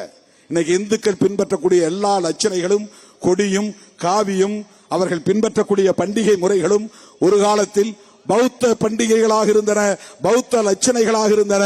பௌத்த துறவிகள் பின்பற்றியதுதான் காவி உடைய. அது இன்றைக்கு இந்துமயமாகிவிட்டது, அது வேறு. ஆகவே அடிப்படை ஒன்றை சொல்லி நான் முடிக்க விரும்புகிறேன். மதச்சார்பின்மை என்பதுதான் அவர்களின் தொண்டையில் குத்திய முள். தொண்டையில போய் அது விழுங்கவும் முடியல, துப்பவும் முடியல. அம்பேத்கரை எதிர்க்கவும் முடியல, அம்பேத்கரை ஏற்கவும் முடியல. அம்பேத்கர் தான் இன்றைக்கு இந்திய அரசியலின் மைய பொருளாக இருக்கிறார். அதை வெளிப்படையாக அவர்களால் பேச முடியாது. 30-35 கோடி மக்கள் எதிராக திரும்பி விடுவார்கள். அதனால் அம்பேத்கருக்கு நினைவிடம், அம்பேத்கருக்கு சிலை, அம்பேத்கருக்கு சமாதி, அம்பேத்கருக்கு கொண்டாட்டம், இதெல்லாம் செய்து கொண்டே அரசமைப்பு சட்டத்தை டைலூட் செய்கிறார்கள், நேர்த்து போக செய்கிறார்கள். என்ன செய்கிறார்கள்? குடியுரிமை திருத்த சட்டம் அரசமைப்பு சட்டத்திற்கு எதிரானது, அது முஸ்லிம்களுக்கு எதிரானது என்று பலரும் கருதுகிறார்கள். இல்லை. வக்ஃப் திருத்த சட்டம் அது முஸ்லிம்களின் மீது தொடுக்கப்படுகிற தாக்குதலாக இருந்தாலும் அது அரசமைப்பு சட்டத்திற்கு எதிரானது. ஜம்மு காஷ்மீருக்கான சிறப்பு அந்தஸ்து ஒழிப்பு சட்டம், ஜம்மு காஷ்மீரை யூனியன் பிரதேசங்களாக உடைத்த சட்டம், அது முஸ்லிம்களுக்கு எதிரானது என்று தோன்றும். ஆனால் அது அரசமைப்பு சட்டத்திற்கு எதிரானது. முத்தலாக் சட்டம் அது முஸ்லிம்களுக்கு எதிரானதாக தோன்றும். ஆனால் அது அரசமைப்பு சட்டத்திற்கு எதிரானது. ஏன் திருமாவளவன் எல்லாவற்றிலும் மூக்க நுழைக்கிறான்? முஸ்லிம்களோடு நெருங்கிய தொடர்பில் இருக்கிறான். முஸ்லிம்கள் பிரியாணி தருகிறார்கள். அட மூடர்களே, நான் பிரியாணியை சாப்பிட மாட்டேன் 30 ஆண்டுகள் ஆகிறது. அது எவனுக்கும் தெரியாது. எவனும் படிக்கிறது இல்ல, டிவி பார்க்கறது இல்ல, வாய்க்கு வந்ததை பேசுறது. வேங்க வயல்ல என்ன செஞ்சாங்கிறான். 3வது நாளே போராட்டம் நடத்துறவன் திருமாவளவன். 5000 பேரை திரட்டி அடுத்த 2 வாரம் கழிச்சு நாடு முழுதும் போராட்டம் நடத்தின இயக்கம் விடுதலை சிறுத்தைகள் கட்சி. விடுதலை சிறுத்தைகள் கட்சி கொடுத்த அழுத்தத்தின் அடிப்படையில் தான் சாதாரண போலீஸ் இருந்த வழக்கு சிபிசிஐடிக்கு மாற்றப்பட்டது. சிபிசிஐடிக்கு மாற்றப்பட்டதற்கு விடுதலை சிறுத்தைகள் கொடுத்த அழுத்தம் தான் காரணம். கடைசியில் அது எப்படி ரிசல்ட் வந்ததுங்கிறது வேற. அதுக்கு என்ன காரணம் நமக்கு தெரியவில்லை. ஆனால் பிஜேபி அதற்காக போராடியதா? அதிமுக அதற்காக போராடியதா? சங் பரிவார அமைப்புகள் போராடியதா? மனித கழிவு கலந்த குடிநீரை குடித்த மக்கள் கிறிஸ்தவர்களா, முஸ்லிம்களா? அவர்கள் இந்துக்கள் தானே. சங் பரிவார் கும்பலே, நீங்கள் ஏன் வேங்கவயல் போகவில்லை? நீங்கள் ஏன் வேங்கவயலுக்காக போராடவில்லை? அண்ணாமலை வேங்கவயலுக்காக போராடினாரா? நான் கேட்கிறேன். மோகன் பகவத் வேங்கவயலுக்காக பேசினாரா? அமித்ஷா வேங்கவயலுக்கு போனாரா? பிரதமர் மோடி வேங்கவயல் மக்களின் பிரச்சனையை செவிமடுத்தாரா? அவர்களும் இந்துக்கள் தானே. திருமாவளவன் போராடியதால் தான் காவல்துறை அதிலே கவனம் செலுத்தியது. திருமாவளவன் போராடியதால் தான் சாதாரண போலீஸ் விசாரணை சிபிசிஐடி விசாரணையாக மாறியது. தொடர்ந்து வேங்கவயல் பிரச்சனையிலே கவனம் செலுத்திய இயக்கம். இவனுக்கு என்ன புத்தியில சொல்றாங்கன்னா, சாதி புத்தியில சொல்றான். பாதிக்கப்பட்டவர்கள் தலித்துகள், திருமாவளவன் தலித்து, நீ அந்த தலித் மக்களுக்காக போராடினாயா அப்படின்னு கேள்வி எழுப்புறான். அப்படின்னா அதுக்கு என்ன பொருள்? எஸ்சி மக்கள் பிரச்சனையில நாங்க பேச மாட்டோம், அதை நீ தான் பேச வேண்டும். இதுதான்டா சாதி புத்தி என்று பொருள். இதுதான் சாதி புத்தி. கீழ்த்தரமான அற்ப புத்தி. நீயும் அல்லவா போராடி இருக்க வேண்டும். அவர்களும் இந்த மண்ணின் மைந்தர்கள் தானே. உனக்கும் பொறுப்பு இருக்கிறது தானே. உன் கட்சிக்கும் அவர்கள் வாக்களிக்கத்தானே செய்கிறார்கள். திமுகவை எதிர்ப்பதற்கு இதைவிட வேறு என்ன உங்களுக்கு அரிய வாய்ப்பு? இது தலித்துகளுக்கு எதிரான கட்சி என்று நீங்கள் உரத்து பேச வேண்டியதுதானே. ஏன் அதிமுக பேசவில்லை? ஏன் எடப்பாடி பழனிசாமி அங்கே போகவில்லை? ஏன் பாஜக தலைவர்கள் போகவில்லை? ஏன் இந்த அனுமன் சேனா, இந்து சேனா, இந்து மக்கள் கட்சி, இந்து முன்னணி அங்கே போகவில்லை? இதை விட வேற என்ன உங்களுக்கு வாய்ப்பு வேண்டும்? நான் தான் கூட்டணியில் இருக்கிறேன், பேச முடியல, சரி வாய் மூடிக்கிட்டு இருக்கிறேன். உனக்கு அல்வா மாதிரியாச்சே, கையில எடுத்துக்கலாமே, தூக்கிக்கலாமே, தினம் போராடலாமே. தலித் விரோத கட்சி திமுக, தலித் விரோத கட்சி திமுக, வேங்கவையல் மக்களுக்கு அநீதி பேச வேண்டியது தானே. எனக்கு ஒரு சந்தோஷமா இருக்கும்ல. சரி, நம்பாலதான் குரல் கொடுக்க முடியல, அவங்களாவது குரல் கொடுக்கறாங்க. ஒன்னால் அதை செய்ய முடியாது. ஏனென்றால் நீ சாதியவாதி, சாதிய புத்தி உள்ளவன். தலித்துகளுக்கு எவ்வளவு கொடுமை இழைக்கப்பட்டாலும் அவன் இந்துவாக இருந்து உனக்கு ஓட்டு போட வேண்டும் என்றுதான் நினைப்பாயே தவிர அவன் ஒடுக்கப்பட்டவன், அவனுக்கு நீதி வேண்டும் என்று ஒருபோதும் முன்னால் குரல் கொடுக்க முடியாது. அந்த ஒடுக்கப்பட்ட மக்களுக்காக உடனே போய் நிற்பவன் திருமாவளவன் தான், திருமாவளவன் தான், திருமாவளவன் தான் வைத்திருக்கிறான். தமிழ்நாட்டிலே மொத்தம் 175 மசூதிகளை அடையாளம் கண்டு வைத்திருக்கிறான். தர்காக்கள் உட்பட. வாஞ்சிநாதன் இங்கே சொன்னாரு, அவன் ஒரு வலைத்தளம் வச்சிருக்கிறான். அதுதாங்க சொன்னார். பல பேர் கவனித்தீர்களா தெரியவில்லை. அந்த வலைத்தளத்தின் பெயர் reclaimtemples.com. reclaim temples அப்படி ஒரு வலைத்தளம், ஒரு வெப்சைட். அதுல அவன் இந்தியா முழுக்க ஒரு டேட்டா எடுத்திருக்கிறான், அதுல பதிவு செஞ்சிருக்கிறான். அந்த டேட்டாவில் என்ன சொல்லியிருக்கிறான்னா, இந்தியா முழுக்க எந்தெந்த மாநிலங்களில் எத்தனை மசூதிகள் இருக்கின்றன, இடிக்கப்பட வேண்டிய மசூதிகள், தர்காக்கள், அவன் ஒரு கணக்கு எடுத்து வச்சிருக்கிறான். அந்த கணக்கின்படி அவன் ஒவ்வொன்றாக அதை இடிக்க வேண்டும் என்று திட்டம் போடுகிறான். அந்த திட்டத்தில் ஒன்று திருப்பரங்குன்றம். இங்க இப்படிதான் நீங்க புரிஞ்சுக்கணும். திருப்பரங்குன்றத்தில் முருகனை வழிபடக்கூடிய இந்து சமூகத்தை சார்ந்த யாரும் இஸ்லாமியர்கள் மீது குற்றம் சொல்லவில்லை. திருப்பரங்குன்றத்திலே வசிக்கக்கூடிய இந்து மக்கள் யாரும் சிக்கந்தர் தர்காவை இடிக்க வேண்டும் என்று சொல்லவில்லை. அந்த திருப்பரங்குன்றத்தை சார்ந்த இந்து சமூகத்தை சார்ந்த யாரும் வழக்கு தொடுக்கவில்லை. வழக்கு தொடுக்கிறவன் சங்கி. யாரவன்? கோல்வாக்கர், ஹெட்கேவார், வீர சவார்கர் என்கிற கும்பலை சார்ந்த ஆட்கள். அவர்களின் நோக்கம் என்ன? அவர்களின் நோக்கம் நாடு முழுக்க இந்த பட்டியலை வைத்துக் கொண்டு தர்காக்களை இடிக்க வேண்டும், மசூதிகளை இடிக்க வேண்டும். அவனுக்கு என்னன்னா ஒரு வெறுப்பை விதைக்கிறான். பாருங்க, முஸ்லீம், அவன் மைனாரிட்டி, அவன் எத்தனை இடத்துல ஸ்கூல் வச்சிருக்கிறான் பார், மெயினான இடத்துல எத்தனை இடத்துல மசூதி கட்டி இருக்கிறான். சர்ச்சஸ் பாருங்க, எல்லா இடங்கள்லயும் வளைச்சு போட்டிருக்கிறான். எவ்வளவு ஸ்கூல்ஸ், எவ்வளவு காலேஜ், அதெல்லாம் யாருக்கு பயன்படுகிறது? அந்த சர்ச் யாருக்கு பயன்படுகிறது?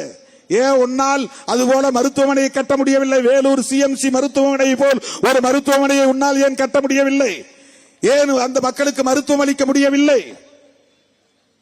நீ இந்து தானே, அவனை பார்த்து நீ ஏன் பொறாமைப்படுகிறாய்? அவன் இந்து மக்களுக்கு தானே சிகிச்சை அளிக்கிறான். இந்து சமூகத்தை சார்ந்தவர்கள் தானே அதிகம் படிக்கிறார்கள். லயோலா கல்லூரியிலே படிக்கிறவர்களில் எவ்வளவு பேர் இந்து மாணவர்கள்? எம்சிசி கல்லூரியிலே படிப்பவர்கள் எவ்வளவு பேர் இந்து மாணவர்கள்? இந்துக்கள் யாரும் படிக்கவில்லையா? எத்தனை பள்ளிகளில் ஐஏஎஸ் படித்தவர்கள் இந்துக்களாகி இருக்கிறார்கள்? கிறிஸ்தவ மிஷனரிகளிலே படித்தவர்கள். கல்விக்கூடங்களை முதலில் திறந்து விட்டது கிறிஸ்தவ மிஷனரிகள் தானே. நீ தெருவிலேயே நடக்கக்கூடாது என்று சொன்னாயே. என்னை வீட்டு சமையலறை வரையில் விட்டவன் கிறிஸ்தவ மிஷனரி தானே. நான் சமைத்த மாட்டுக்கறியை ருசித்து சாப்பிட்டவன் வெள்ளைக்காரன் தானே, பிரிட்டிஷ்காரன் தானே. நீ தொட்டாலே தீட்டு, கண்டாலே தீட்டு, நெருங்கினாலே தீட்டு என்று என்ற எத்தனை தலைமுறை காலம் ஒடுக்கி வைத்திருந்தாய், அடக்கி வைத்திருந்தாய். இது வெறும் எஸ்சிக்கு மட்டுமல்ல, இன்றைக்கு ஓபிசியாக இருக்கிற சூத்திரர்களுக்கும் தான். இங்க ஓபிசியா இருக்கிறவன் எவனும் சன்ன சூத்திரன் சொல்றது இல்ல, எல்லாம் ஆண்ட பரம்பரை சத்திரியன்றான். ஆனா புராணமே, இந்து புராணமே என்ன சொல்லுதுன்னா, பரசுராமர்னு ஒருத்தர் இருந்தாரு, அவர் தன்னுடைய தாய்க்கு நேர்ந்த கொடுமையை நினைத்து, தந்தைக்கு நேர்ந்த கொடுமையை நினைத்து பழிவாங்கும் நோக்கில் 21 தலைமுறை சத்திரிய வம்சத்தை அழித்து விட்டார் அப்படின்னு இந்து புராணம் சொல்லுது. அப்படின்னா இந்தியாவில் இந்துக்களே இல்ல அப்படின்னு பிராமணர்கள் சொல்றாங்க. இவங்க எல்லாம் தங்களை சத்திரியர்கள் சொல்லிக்கிறாங்க, ஆண்ட பரம்பரைன்னு சொல்லிக்கிறாங்க. ஆனால் அவன் வர்ணாசிரம தர்மப்படி, பரசுராமருடைய தர்மப்படி, பரசுராமர் அவருடைய ஆயுதத்தை எடுத்து சத்திரிய குலத்தை சார்ந்த அத்தனை பேரையுமே 21 தலைமுறை அழித்து விட்டாராம். ஒரு தலைமுறை விட்டா தப்பி பிழைச்சிருவான், அந்த குலமே இருக்கக்கூடாது இந்த சமூகத்தில் அப்படின்னு சத்திரிய குலத்தை அழிச்சிட்டான். இப்ப 2 குலம் தான் அவனுடைய கணக்குல. நம்ம கணக்குல 4 குலம் சொல்றோம், 4 வர்ணம்: பிராமணன், சத்திரியன், வைசியன், சூத்திரன். ஆனா பிராமணர்களை பொறுத்தவரையிலும் இந்தியாவில் இந்து சமூகத்தில் 2 வர்ணம் தான், ஒன்று பிராமணன், மற்றவன் எல்லாம் சூத்திரன். வைசியன்கிறது கூட இடையில இவனுலா சொல்லிக்கிட்டது. அப்படி ஒரு வர்ணம் அவன் ஏற்றுக்கொள்வதில்லை. சாதியால் வர்ணத்தால் உயர்ந்தவன் நான் மட்டும்தான், அத்தனை பேர் எனக்கு கீழானவன் தான். இது அண்ணாமலை காதுல விழாது. எச்சி ராஜா உயர்ந்த சாதி, அண்ணாமலை கீழ் சாதி. அதுதான் வர்ணாசிரமம் சொல்லுது, அதுதான் பார்ப்பனிய தர்மம் சொல்லுகிறது. எச்சி ராஜா வசந்த சாதி, நயினார் நாகேந்திரன் கீழ் சாதி. அதுதான் வர்ணாசிரமம் சொல்லுகிறது, பார்ப்பனியம் சொல்லுகிறது, ஆரியம் சொல்லுகிறது. மோகன் பகவத் உயர்ந்த சாதி, அக்கா தமிழிசை தாழ்ந்த சாதி. அதுதான் ஒரு சங்கராச்சாரி சொன்னார். ஒரு பாப்பாங்கையில தொட்டு கொடுக்கிறார் துணிய, கவர்னரா இருக்கிற அக்கா தமிழிசைக்கு தூக்கி போடுறாரு துணிய. அப்பவே வெளியே வந்திருக்க வேண்டாம், உறவு வேண்டாம், நட்பு வேண்டாம், போங்கடா எங்க அப்பா வழியில நான் போறேன்னு வெளியே வந்திருக்கணும் அக்கா தமிழிசை. இந்த மானம் கேட்ட வாழ்க்கை எனக்கு வேண்டாம், என் கையில நீ தூக்கி போட்ட துணிய, இது எனக்கு அவமானம், நான் ஒரு ஆளுநர், நான் கவர்னர், என் கையில நீ தூக்கி போறிய துணிய, சீச்சி உங்களோட இனி இருக்க மாட்டேன் அப்படின்னு வெளியே வந்திருக்கணும். நான் திமுக கூட்டணியில இருந்து வெளியே வரலங்கிறது அவங்களுக்கு கவலை, எல்லாருக்கும் கவலை அதுதான். இவன் என்னையா ஒரே அடியா போய் நின்னுகிட்டான் அப்படின்னு.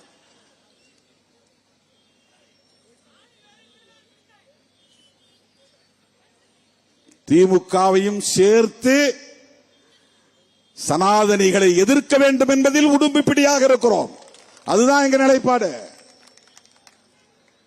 எங்களுக்கு இடம்தான் அதிகமா வேணும் அப்படிங்கிற எண்ணம் இருந்தா, நான் ஒரு பக்கம் பிஜேபி கிட்டும் பேசணும், அதிமுகவிட்டும் பேசணும், விஜய் கிட்டும் பேசணும், திமுகவிலும் இருக்கணும். திமுகவுக்கு நான் சூறா காட்டணும், விஜய் கிட்டையும் நாங்க பேச முடியும், அதிமுக அண்ணன் எடப்பாடி பழனிசாமி கிட்ட நாங்க பேசுவோம், ஏன் பிஜேபியோட கூட எங்களால பேச முடியும் அப்படின்னு எல்லா கதவையும் நான் திறந்து வைக்கணும். எனக்கு அது ஒரு பொருட்டே இல்லை, எல்லா கதையும் நான் சாத்திட்டேன். பிஜேபியா வேண்டாம், பாமகவா வேண்டாம், அதிமுகவா பிஜேபி இருக்கு வேண்டாம், விஜயா அவங்களால் உருவாக்கப்பட்டு களத்துக்கு வந்திருக்கிற தம்பி வேண்டாம், எல்லா கதையும் மூடிட்டு நான் இங்க நிக்கிறேன்னா நான் என்ன முட்டாளா, விவரம் தெரியாதா? நீங்க சொல்ற மாதிரி ஏன் 4 சீட்டுக்கும் 6 சீட்டுக்கும் நான் இங்க நிக்கணும்? ஏன் நிற்கணும் என்றால், நான் அம்பேத்கரின் மாணவன், பெரியாரின் பிள்ளை, சனாதனத்தை எதிர்க்க வேண்டும் என்பதற்காக நிற்கிறேன், சமூக நீதியை பாதுகாக்க வேண்டும் என்பதற்காக நிற்கிறேன். அரசியல்வாதிகள் யாரும் எல்லா கதவுகளையும் அடைத்துக் கொள்ள மாட்டார்கள். திருமாவளவன் அடைத்துவிட்டு அரசியல் செய்கிறான். பாமகவோடு உறவு இல்லை, அந்த முடிவில் உறுதியா இருக்கிறோம். இப்ப சில பேர் வேற கிளப்புறான், அது 2ஆ உடைஞ்சிருச்சு, அது உடைஞ்சதுல ஒண்ணு இங்க வந்தா நீங்க ஏத்துக்குவீங்களா? நோ, எங்களுக்கு அது தேவையில்லை, எங்களால் அது இருக்க முடியாது. அது வெளிப்படையா நான் பேசுறேன். சாதியவாத அமைப்புகளோடும் மதவாத அமைப்புகளோடும் சனாதன சக்திகளோடும் வெறும் தேர்தலுக்காக, சில இடங்களுக்காக நாங்கள் சமரசம் செய்து கொள்ள மாட்டோம். இது வெளிப்படையான அறிவிப்பு. எவ்வளவு இடங்கிறத நாங்க நெகோசியேஷன்ல பாத்துக்குவோம், அது வேற. எத்தனை இடங்கள் வேண்டும், எத்தனை இடங்களை இறுதி செய்ய வேண்டும் என்பதை பேச்சுவார்த்தையின் போது நாங்கள் முடிவு செய்வோம். அது போதுமா போதாதா என்பதை எங்கள் கட்சியின் தலைமை குழு முடிவெடுக்கும். முன்னணி தலைவர்கள் கூடி முடிவெடுப்போம், அது வேறு. தேர்தல் வரும் போகும், இந்த மண்ணையும் மக்களையும் காப்பாற்ற வேண்டும். நான் பிஜேபி ஆதரித்தால் என்னால் சமூக நீதியை பேச முடியாது. பிஜேபி ஆதரித்தால் என்னால் மதச்சார்பின்மையை பேச முடியாது. நான் பிஜேபி ஆதரித்தால் நான் சமத்துவத்தை பேச முடியாது. நான் பிஜேபி ஆதரித்தால் சிறுபான்மை மக்களின் நலன்கள் குறித்து பேச முடியாது. நான் பிஜேபி ஆதரித்தால் கிறிஸ்தவர்களோடும் இஸ்லாமியர்களோடும் நல்லிணக்கமாக நான் கைகோர்க்க முடியாது. நான் பிஜேபி ஆதரித்தால் சில இடங்கள் கிடைக்கலாம், தனிப்பட்ட முறையில் எனக்கு பதவி கிடைக்கலாம். ராம்விலாஸ் பாஸ்வான் மாதிரியும், அண்ணன் ராம்தாஸ் அத்வாலே மாதிரியும், ஏன் நம்ம ஊர் எல் முருகன் மாதிரியும் நான் தனிப்பட்ட முறையிலே பயன்பெற முடியும். ஆனால் என் சொந்த பந்தங்களோடு என்னால் உறவாட முடியாது. சிறுபான்மை மக்களோடு என்னால் அரசியல் செய்ய முடியாது. புரட்சியாளர் அம்பேத்கர் வகுத்தளித்த அரசியலை நான் உரத்து பேச முடியாது. பதவி உண்டோ இல்லையோ, என் இறுதி மூச்சு வரையில் புரட்சியாளர் அம்பேத்கரின் கொள்கைகளுக்காகவே வாழ்ந்து மடிந்தான் திருமாவளவன். பெரியாரின் பிள்ளையாக வாழ்ந்து மடிந்தான் திருமாவளவன் என்பதுதான் என் வாழ்க்கையின் செய்தியாக இருக்க வேண்டும். அதிலே ஒருபோதும் தடம் மாற மாட்டான், வழுவ மாட்டான், நழுவ மாட்டான் திருமாவளவன். திருப்பரங்குன்றம் பிரச்சனையை அவர்கள் கையில் எடுத்திருப்பதற்கு காரணம் திருப்பரங்குன்றத்திலே வாழக்கூடிய இந்துக்களின் கோரிக்கை அல்ல, அது RSS அஜெண்டா. இந்தியா முழுவதும் இருக்கிற தர்காக்களையும் மசூதிகளையும் அடையாளம் கண்டு பட்டியல் போட்டிருக்கிறார்கள். தேடி பார்த்தேன், கிடைக்கல. தமிழ்நாடு முழுக்க 175 இடங்களை அவர்கள் அடையாளம் கண்டிருக்கிறார்கள். ஒவ்வொன்றாக இப்ப திருப்பரங்குன்றம், நாளைக்கு அவர்கள் எந்த ஊருக்கு போவார்கள் என்று தெரியாது.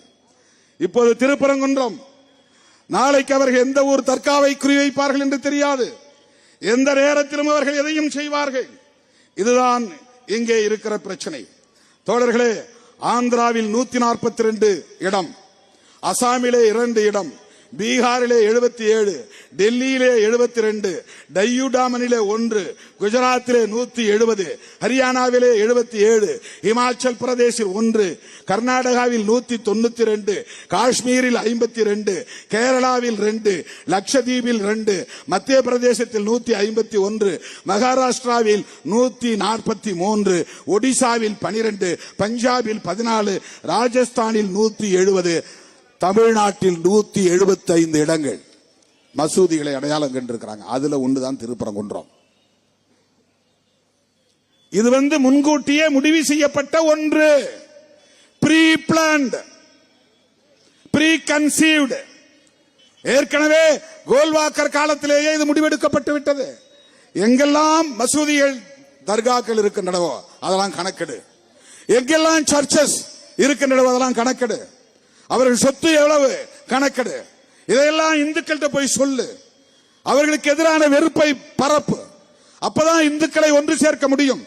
சாதி பெருமையை பாராட்டி பேசு. நீ ஆண்ட சாதி என்று சொல். நீயும் பல்லடும் பறையனும் ஒன்று கிடையாது. நீ வேற, அவன் வேற. ஒன்னா நிக்காத, ஒரே மேடையில் நிக்காத. நீ தேவேந்திர குல வேளாளர், நீ வீர சாம்பவர், நீ சுடலைக்கு பிறந்தவன், சாம்ப சிவனுக்கு பிறந்தவன். சொல்லு. சிவபெருமான் சுடலையாண்டியான். அந்த சுடலையாண்டிக்கு பிறந்த ஆதி சிவனுக்கு பிறந்த சாம்ப சிவனின் பிள்ளைகளா, அதனால இவங்களுக்கு சாம்பவர்களாம். ஆதி சிவனின் பிள்ளைகள் இப்படி சேரியில குடிசையில வாழ்றது சிவபெருமானுக்கு மனசாட்சி வேண்டாமா? அடே சிவபெருமானே, நீ ஊரெல்லாம் கோயில் கொண்டிருக்கிறாய். உன் வீட்டு பிள்ளைகள் ஊரெல்லாம் கோயில் இருக்கிறது. சிவபெருமானுக்கு கண்ணில்லையா? ஆதி சிவனுக்கு கண்ணில்லையா? ஆணவ கொலைகளால் பாதிக்கப்படுகிற இந்த சமூகத்தை பாதுகாக்க உனக்கு மனசாட்சி இல்லையா? ஆயிரம் ஆண்டுகளாக இந்த மக்கள் இப்படி அடிமை சகதியிலே உழலுகிறார்களே, சாதியின் பெயரால் கொடுமைக்குள்ளாகிறார்களே, நிலமற்று திரிகிறார்களே, அதிகாரம் இல்லாமல் திரிகிறார்களே, கல்வி இல்லாமல் திரிகிறார்களே, பிச்சைக்கார வாழ்க்கையை இந்தியா முழுவதும் வாழ்ந்து கொண்டிருக்கிறார்களே. சிவனே, சிவபெருமானே, உனக்கு கண் இல்லையா? இவர்கள் மீது இரக்கம் காட்ட மாட்டாயா? யாரும் கேட்கலையே. இவன் சிவனின் பிள்ளையான், அப்படி பேச வைக்கிறான். நீ பறையன்னு தான் இழிவா நினைக்காத, நீ பரமசிவன் பிள்ளை. அந்த பரமன் அப்படிங்கிற சொல்லிலிருந்து அந்த பறையன் வந்தது. அவன் சுடலை ஆண்டி சாம்ப சிவன், அதிலிருந்து தான் இந்த சொல் வந்தது. இப்படி சாதி பெருமையை தூண்டுறான். உனக்கும் பறையனுக்கும் சம்பந்தம் கிடையாது. அவன் வேற சாதி, நீ வேற சாதி. ரெண்டு பேரும் ஒன்னா நிக்காதீங்க. 2000 2010 வரல எல்லாம் ஒன்னா நின்னோம். அண்ணன் கிருஷ்ணசாமி, திருமாவளவன், இன்னும் பல தோழர்கள் ஒரே மேடையில கைகோர்த்து நின்னோம். உடைச்சிட்டாங்க, நிரந்தரமா உடைச்சிட்டாங்க. மேடையிலே ஏற முடியாது. யார் செய்த சதி இது? சாதி பெருமையூட்டி ஒடுக்கப்பட்ட மக்களின் ஒற்றுமையை சிதைத்து விட்டார்கள். நாடு முழுவதும் சிதைத்து விட்டார்கள், சிதறடிக்க விட்டு விட்டார்கள். குஜராத்துக்கு போனா நாளா கிடக்கிறான், அகமதாபாத் பீகார் போன நாளா உடைஞ்சு கிடக்கிறான், உத்தரப்பிரதேச போன நாளா உடைஞ்சு கிடக்கிறான், ஆந்திர பிரதேச போன நாளா உடைஞ்சு கிடக்கிறான். A category, B category. உனக்கு தனியா இடஒதுக்கீடு, நீ பட்டியலிருந்து வெளியே வா. இதெல்லாம் யார் கொடுத்த அஜெண்டா? இந்தியா முழுவதும் ஒரே சமூகமாக புரட்சியாளர் அம்பேத்கர் பெயரை சொல்லி வெகுண்டெழுந்த இனத்தை சாதியின் பெயரால் கூறு போட்டு உடைத்து சிதறடித்து, இப்ப யாரும் தலித்னு சொல்லக்கூடாது, எசின்னு சொல்லக்கூடாது. நான் அங்க உள்ளூருக்குள்ளே குப்பை கொட்டிக்கிறேன், போதும். இந்தியா முழுவதும் ஒரே இனமாக வெகுண்டெழுந்த காலம் மாறி போய்விட்டது. இது யாருடைய சதியால் நிகழ்ந்தது? RSS சதியால் நிகழ்ந்தது. சிதறடிக்கப்பட்டு விட்டார்கள். ஓபிசி ஒற்றுமை சிதறடிக்கப்பட்டு விட்டது. எல்லாம் ஆண்ட பெருமை பேசுறான், எல்லாரும் சத்திரியன். யாதவர்கள் பல குழுக்களாக சிதறி போனார்கள். இந்தியா முழுவதும் ஓபிசி சமூகம் ஒற்றுமையாக இல்லை, உடைத்தெறியப்பட்டு விட்டது. இதுதான் பார்ப்பனிய சூழ்ச்சி, இதுதான் சனாதன சூழ்ச்சி. சாதி பெருமையை ஊட்டி இந்து பெரும்பான்மை உணர்வை வளர்த்து இந்து பெரும்பான்மைவாதத்தை நிலைநாட்டி இந்துக்களின் ஆட்சியை தக்க வைத்து காங்கிரஸ் இல்லாத பாரதம், கம்யூனிஸ்டுகள் இல்லாத பாரதம், திராவிட இயக்கங்கள் இல்லாத பாரதம், அம்பேத்கர் இயக்கங்கள் இல்லாத பாரதம், மொழிவழி தேசியம் இல்லாத பாரதம். நீ தமிழ் தேசியம் பேசிக்கிட்டே இரு, அப்புறமா பாரதியார் வழியா உள்ள வந்துரு. பிராமண கடப்பாறையை உங்க கையில கொடுக்கிறோம், தமிழ் தேசியம் இல்லாம போயிடும். தமிழ் தேசியத்தை அழிப்பதற்கு இன்றைக்கு அவர்கள் கையிலே பிராமண கடப்பாறையை கொடுத்திருக்கிறார்கள். இந்த சதியை புரிந்து கொண்டு தோழர்களே, நாம் திருப்பரங்குன்றத்தில் சமூக நல்லிணக்கத்தை நிலைநாட்டுவதற்காக, மத நல்லிணக்கத்தை நிலைநாட்டுவதற்காக அனைத்து தரப்பு ஜனநாயக சக்திகளோடும் கைகோர்க்க வேண்டும். அதுதான் நம்முடைய நிலைப்பாடு. நீதிபதிகளை தேர்ந்தெடுக்கக்கூடிய முறை ஒன்று, அதுக்கு பேர் கொலீஜியம் வச்சிருக்காங்க. இது ஒரு ஆங்கில வார்த்தை. கொலீஜியம் தான். இப்ப ஐஏஎஸ்க்கு ஐஏஎஸ் யூபிஎஸ்சி எக்ஸாம் படிக்கணும், கலெக்டரா வரணும்னா. ஐபிஎஸ்க்கு யூபிஎஸ்சி எக்ஸாம் எழுதணும், பிரிலிமினரி எழுதணும், அப்புறம் மெயின் எழுதணும், அப்புறம் இன்டர்வியூல பாஸ் பண்ணணும். பிரிலிமினரி பாஸ் பண்ண பிறகு மெயின் எக்ஸாம்ல பாஸ் பண்ணணும். மெயின் எக்ஸாம் பாஸ் பண்ண பிறகு இன்டர்வியூல வடிகட்டி அதுல தேர்ச்சி பெறணும். அதுக்கு பிறகுதான் ஒருத்தர் ஐஏஎஸ் ஐபிஎஸ் ரேங்க் வைஸ் எடுப்பான். அப்புறம் ட்ரைனிங் கொடுப்பான். அதுக்கு பிறகு எங்கேயாவது ஒரு ஊர்ல கலெக்டரா போடுவான். கலெக்டரா போட்டு கொஞ்ச நாள் வேலை செஞ்ச பிறகுதான் அவனுக்கு ப்ரமோஷன், செக்ரட்டரியா மாற முடியும். கத்துக்குட்டிகளா இருக்கிறவங்களுக்கு முதல்ல கலெக்டர் போஸ்ட். ஐஏஎஸ் பாஸ் பண்ண உடனே செக்ரட்டரி ஆக முடியாது. இதற்கு ஒரு முறை இருக்கிறது, ஒரு ப்ரொசீஜர் இருக்கு. ஆனால் நீதிபதியை தேர்ந்தெடுப்பதற்கு எக்ஸாமினேஷன், உயர் நீதிமன்ற நீதிபதியா வரணும்னா, உச்ச நீதிமன்ற நீதிபதியா வரணும்னா இதுக்கு என்ன முறை வச்சிருக்கிறான்னா கொலீஜிய முறைன்னு ஒரு முறை வச்சிருக்கிறான். இந்த கொலீஜிய முறைனா 3 பேர் கொண்ட பேனல், அதுல 3 பேரை நியமிப்பாங்க. உச்ச நீதிமன்றத்தை சார்ந்தவர் நியமிப்பாங்க. உச்ச நீதிமன்றத்தில் ஒரு கொலீஜியம் இருக்கு, அதுக்கு ஒரு சட்டமே இருக்கு. அந்த சட்டத்தில் இதுவரையிலும் 3 பேர் கொண்டதுல ஒரு இந்திய தலைமை நீதிபதியும் இருப்பார். அப்போசிஷன் எதிர்கட்சி தலைவர் அதில் இருப்பார். பிரதமர் இருப்பார். 3 பேர் பிரதமர். ஆனா இவன் சட்டத்தை கொண்டு வந்து சிஜிஐ இருக்க மாட்டாங்க, தூக்கி போட்டான். ஏன்னா யார் வேணாலும் இப்போ கேஜி பாலகிருஷ்ண மாதிரி ஒரு அம்பேத்கர் ரைட் வந்துட்டா இவங்க பேச்சை கேட்க மாட்டாங்க. 2 பேர் ஒன்னா சேர்ந்துருவாங்க. அப்போசிஷன் பார்ட்டினா யாரு? எதிர்கட்சி. எதிர்கட்சியை சார்ந்தவனும் தலைமை நீதிபதி ஒன்னா சேர்ந்துட்டா பிரதமராக இருக்கிறவன் எடுக்கிற முடிவு செல்லாது. 3 பேர் கொண்ட கொலீஜியம். அதனால அவங்க விரும்புற ஒரு அமைச்சரை போடலாம். பிரதமர் தானே கொலீஜியம்.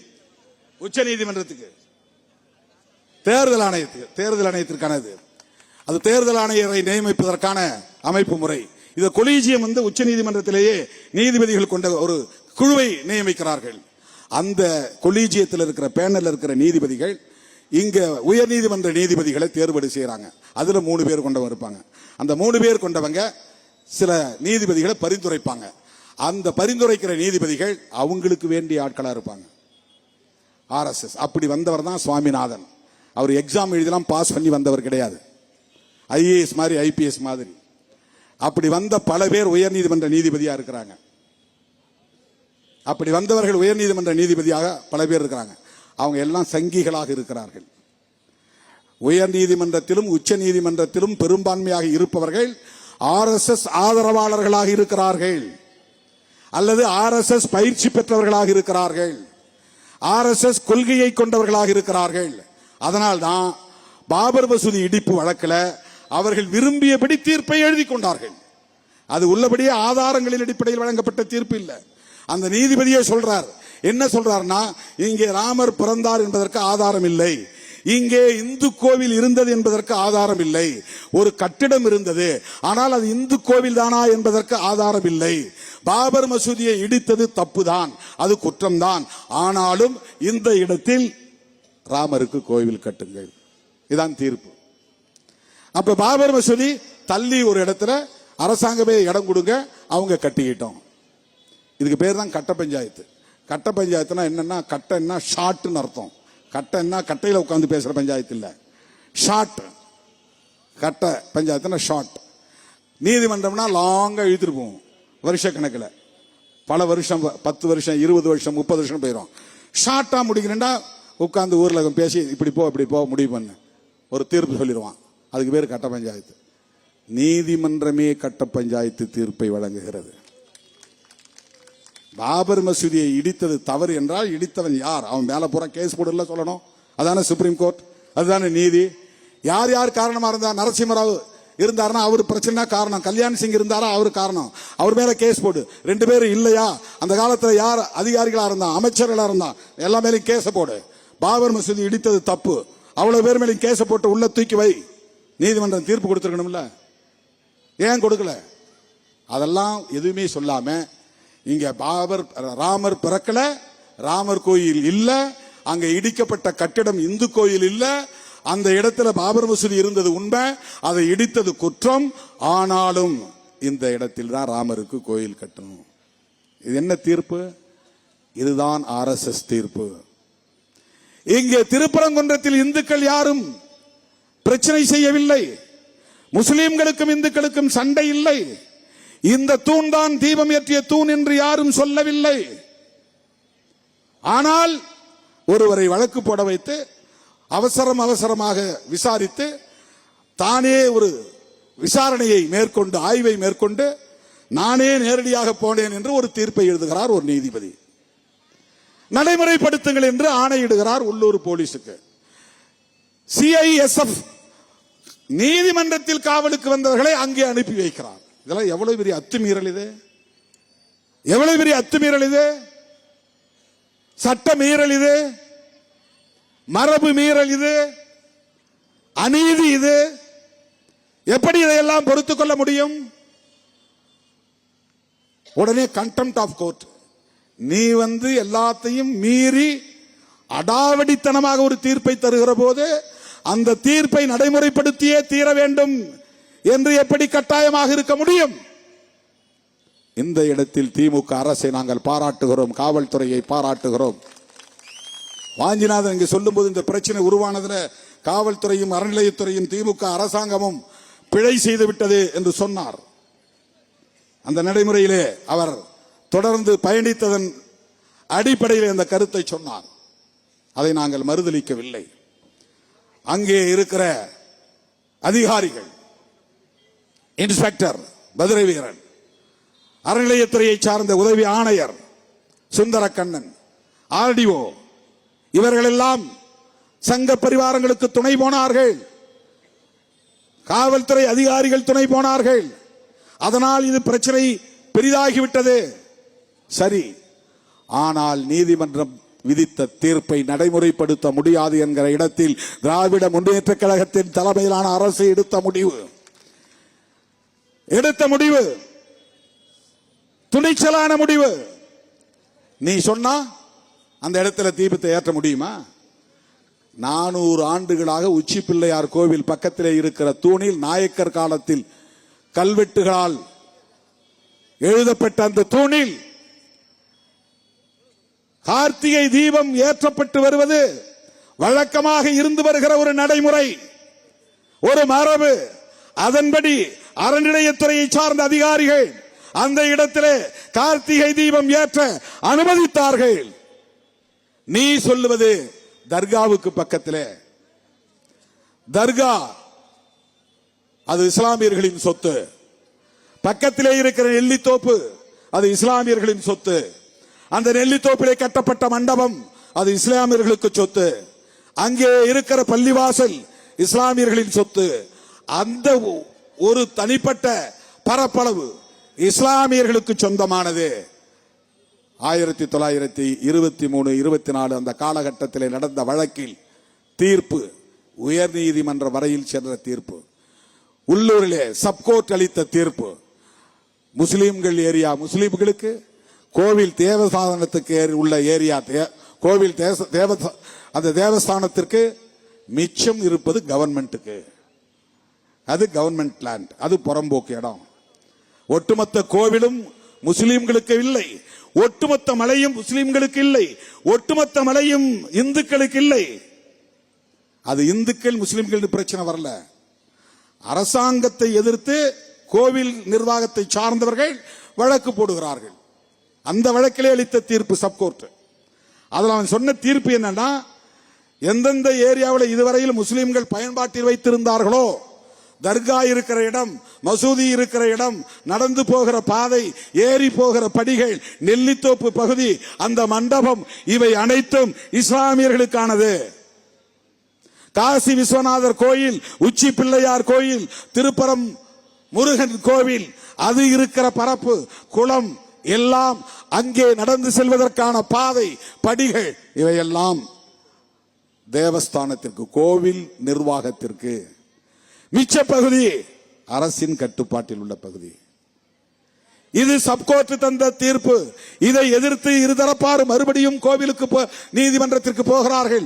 உயர் நீதிமன்றம் அந்த சப்கோர்ட் தீர்ப்பை ரத்து செய்து ஆணையிடுகிறது. உடனே அப்போது பிரிட்டிஷ் கவர்மெண்ட், பிரிவி கவுன்சில், அதுதான் உச்ச நீதிமன்றம், அங்கே போகிறார்கள். அந்த நீதிமன்றம் என்ன சொல்லுகிறது என்றால், உயர் நீதிமன்றம் போட்ட ஆணையை ரத்து செய்துவிட்டு சப்கோர்ட் என்ன சொன்னதோ அதுதான் சரி, அதன்படி போய் எல்லோரும் செயல்படுங்கள். பிரச்சனையே இல்லை. முஸ்லிம்களுக்குரியது முஸ்லிம்களுக்கு, கோவில் நிர்வாகத்துக்குரியது கோவில் நிர்வாகத்திற்குரியது, மிச்ச இடம் அரசாங்கத்தின் கட்டுப்பாட்டில் உள்ளது. எந்த பிரச்சனையும் இல்லாமல் போனது. இடையில கொஞ்ச காலத்துக்கு பிறகு நெல்லித்தோப்பு பகுதியில் முஸ்லிம்கள் ஏதோ ஒரு புது மண்டபம் கட்ட முயற்சிக்கிறார்கள், கல்லை வெட்டுகிறார்கள். அதற்காக ஒருத்தன் வழக்குக்கு போறான். அந்த வழக்கில் இந்த நெல்லித்தோப்பு பகுதியை சர்வே பண்றான், அளக்கிறான். அளந்து பார்த்த பிறகும் இதுல எந்த குற்றமும் இல்லை. அவங்க பகுதியில் தான் அவங்க கல்லெடுத்தாங்க, அவங்க ஏரியாவில் அவங்க மண்டபம் கட்டுறாங்க, அது ஒன்றும் குற்றம் இல்லைன்னு தீர்ப்பு சொல்லிடுறான். அப்ப முஸ்லிம்களுக்கும் இந்துக்களுக்கும் எந்த பிரச்சனையும் இல்லை. இப்ப ஏன் பிரச்சனை வருகிறது? ஆடு கோழி வெட்டக்கூடாது. ஜெயலலிதா அம்மா இப்படி ஒரு சட்டம் கொண்டு வந்தப்ப முதல்ல எதிர்த்த இயக்கம் விடுதலை சிறுத்தைகள் கட்சி. நான் ஆடு கோழி திங்கிறவன் இல்லை, ஆனா வெட்டக்கூடாதுன்னு சட்டம் வந்தப்ப எதிர்ப்பு தெரிவித்தவன், முதல் குரல் கொடுத்தவன் திருமாவளவன். ஆடு கோழி பலியிட தடை சட்டம் கொண்டு வந்த போது, மதமாற்ற தடை சட்டம் கொண்டு வந்த போது அதை எதிர்த்து சேலத்திலே மாநாடு நடத்துறோம். ஜார்ஜ் பெர்னாண்டஸ் வந்து அதில் கலந்துகிட்டார். இப்ப ஆடு கோழியை வெட்டக்கூடாது. அங்க முஸ்லீம்கள் மட்டும்தான் வெட்டுகிறார்களா என்றால் இல்லை, இந்துக்களும் வெட்டுகிறார்கள். ஆடு கோழியை பலியிட இந்துக்களுக்கும் அங்கே சுதந்திரம் இருந்தது. அதை யாராவது மறுப்பார்களா? நடந்தது. அதுக்கு நீதிமன்றத்துக்கு போய் ஒருத்தன் ஃபேவரா ஆர்டர் வாங்குறான். அந்த ஆர்டரை நடைமுறைப்படுத்த சொல்லி போலீஸ் சொல்றாங்க. இங்க இருந்தா பிரச்சனை ஸ்டார்ட் ஆகுது. ஆனால் இது மட்டுமே காரணம் இல்லை. ஆடு கோழி பலியிட தடை இல்லாவிட்டாலும் கூட, போலீஸ் அதிலே தலையிடாவிட்டாலும் கூட, இதை பிரச்சனையாக்குவதுதான் RSS உடைய திட்டம். அதுதான் நீங்க புரிஞ்சுக்கணும். Thiruparankundram targeted place. தர்கா இடிக்கப்பட வேண்டும். இதை விடவே மாட்டார்கள் அவர்கள். பிரச்சனை செய்து கொண்டே இருப்பார்கள். தேர்தல் வரை மட்டுமல்ல, பிறகும் தொடருவார்கள். நாம் விழிப்பாக இருக்க வேண்டும். மதுரை மக்களுக்கு நான் விடுக்கிற வேண்டுகோள், மதுரை மண் அமைதியாக இருக்கிறது, மத நல்லிணக்கத்தோடு இருக்கிறது. முஸ்லிம்களுக்கும் கிறிஸ்தவர்களுக்கும் இந்துக்களுக்கும் இடையில் எந்த பிரச்சனையும் இல்லை. எல்லோரும் ஒற்றுமையாக மத நல்லிணக்கத்தோடு வாழ்ந்து கொண்டிருக்கிறோம். இதை வன்முறை காடாக்குவதற்கு முயற்சிக்கிறார்கள். அதற்கு இடம் கொடுக்க கூடாது. இது பொதுமக்களுக்கு நான் விடுக்கிற வேண்டுகோள். இந்திய அரசுக்கும் ஜனநாயக சக்திகளுக்கு நான் விடுக்கிற வேண்டுகோள், நீதிபதியை தேர்ந்தெடுக்கும் முறையிலே கொலீஜியம் என்கிற முறை கூடாது. ஜனநாயக முறைப்படி நீதிபதிகளை தேர்ந்தெடுக்க நீதிபதிகளை இடஒதுக்கீட்டு முறையை கொண்டு வர வேண்டும். உச்ச நீதிமன்ற நீதிபதிகள் எத்தனை பேர் இருக்கிறார்களோ அதிலே SC ST OBC இடஒதுக்கீட்டு முறையை கட்டாயப்படுத்த வேண்டும். உச்ச நீதிமன்ற நீதிபதிகளில் இன்றைக்கு இருக்கிற எண்ணிக்கையிலே எத்தனை பேர் OBC தலைவர்களை பார்த்து நான் கேட்கிறேன். பிற்படுத்தப்பட்ட இந்துக்களுக்காக போராடக்கூடியவர்களை பார்த்து கேட்கிறேன். SC ST மக்களை எதிரிகளாக பார்க்கிறவர்களை பார்த்து நான் கேட்கிறேன். நீங்கள் SC ST நீதிபதிகள் எத்தனை பேர் இருக்கிறார்கள் என்று கூட கேள்வி எழுப்ப வேண்டாம். உச்ச நீதிமன்ற நீதிபதிகளில் எத்தனை பேர் OBC என்று கணக்கெடுங்கள். ஏன் அதை கேட்க மறுக்கிறீர்கள்? திருமாவளவன் இங்கே கொடியேற்ற கூடாது என்று எல்லா சாதியும் ஒன்று சேர்கிறீர்களே.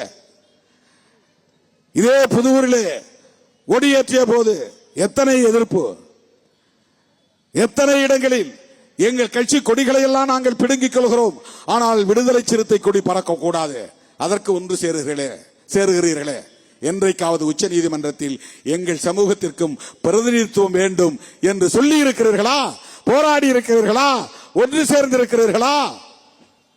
அனைத்து சமுதாய பேரியக்கம் கண்ட ராமதாஸ் அவர்களே, அனைத்து சமுதாயங்களையும் ஒருங்கிணைத்து உச்ச நீதிமன்றத்திலே நீதிபதிகள் நியமனத்தில் இடஒதுக்கீடு வேண்டும் என்று என்றைக்காவது நீங்கள் போராடி இருக்கிறீர்களா? ஏன் கேட்கவில்லை? சங்கிகளை உங்களால் எதிர்க்க முடியவில்லை. அங்கே இன்றைக்கு இருக்கிற நீதிபதிகளில் 90 விழுக்காட்டுக்கு மேல் உயர் சாதி பார்ப்பனர்கள் உள்ளிட்ட உயர் சாதி நீதிபதிகள் தான். எப்படி அவர்களால் உங்களுக்கு தீர்ப்பு வழங்க முடியும், நல்ல தீர்ப்பு வழங்க முடியும்? இதுதானே பிரச்சனை. ஆகவே கொலீஜிய முறை கூடாது, இது நம்முடைய வேண்டுகோள். திருப்பரங்குன்றத்தை அயோத்தியாக மாற்றுவோம் என்று சொல்லுகிற ராஜாவை ஏன் இன்னும் தமிழக அரசு வழக்கு பதிவு செய்து கைது செய்யவில்லை என்கிற கேள்வியை நாங்கள் எழுப்புகிறோம்.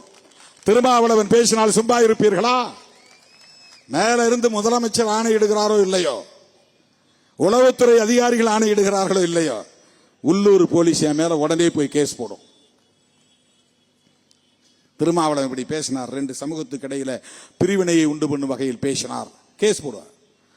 திருப்பரங்குன்றத்தை அயோத்தியாக மாற்றுவோம், தர்காவை மாற்றி வைத்துக் கொள் என்று பேசிய ராஜா மீது ஏன் வழக்கு போடவில்லை? தமிழக அரசை பார்த்து நான் கேட்கிறேன், காவல்துறையை பார்த்து நான் கேட்கிறேன், மாண்புமிகு முதலமைச்சரை பார்த்து நான் கேட்கிறேன். பெரும்பான்மை இந்துக்கள் திமுக தலைமையிலான கூட்டணியைத்தான் ஆதரிக்கிறார்கள். நினைவிலே வைத்துக் கொள்ளுங்கள். தமிழ்நாட்டில் ஒருபோதும் திமுக கூட்டணிக்கு எதிராக அவர்கள் போக மாட்டார்கள். ராஜா மீது கேஸ் போட்டா இந்துக்கள் எதிராக திரும்பி விடுவார்கள் என்று யாராவது சொல்லி இருந்தால் அதை நம்ப வேண்டாம் என்று சொல்ல நான் கடமைப்பட்டிருக்கிறேன்.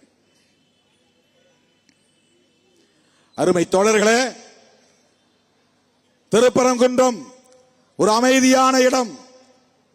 அனைத்து மதங்களும் வழிபாடு செய்யக்கூடிய வழிபாட்டு தலங்களை கொண்ட இடம். இஸ்லாமியர்களும் இந்துக்களும் சகோதரத்துவத்தோடு நல்லிணக்கமாக வாழுகிற இடம்.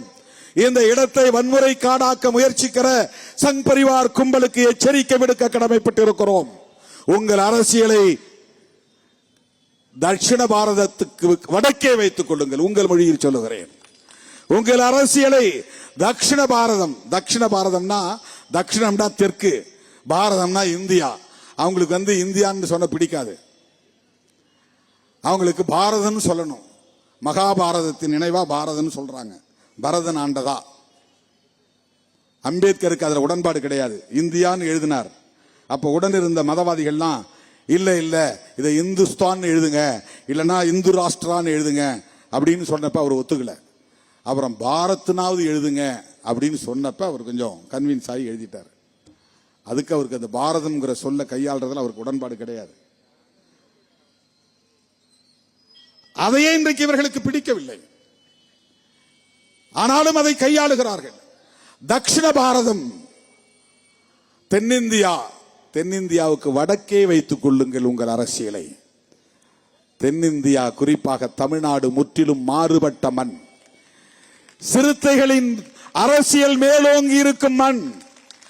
நான் திமுக கூட்டணியில் ஒரு அங்கமாக இருந்து பேசுகிறேன் என்று யாரும் எண்ண வேண்டாம்.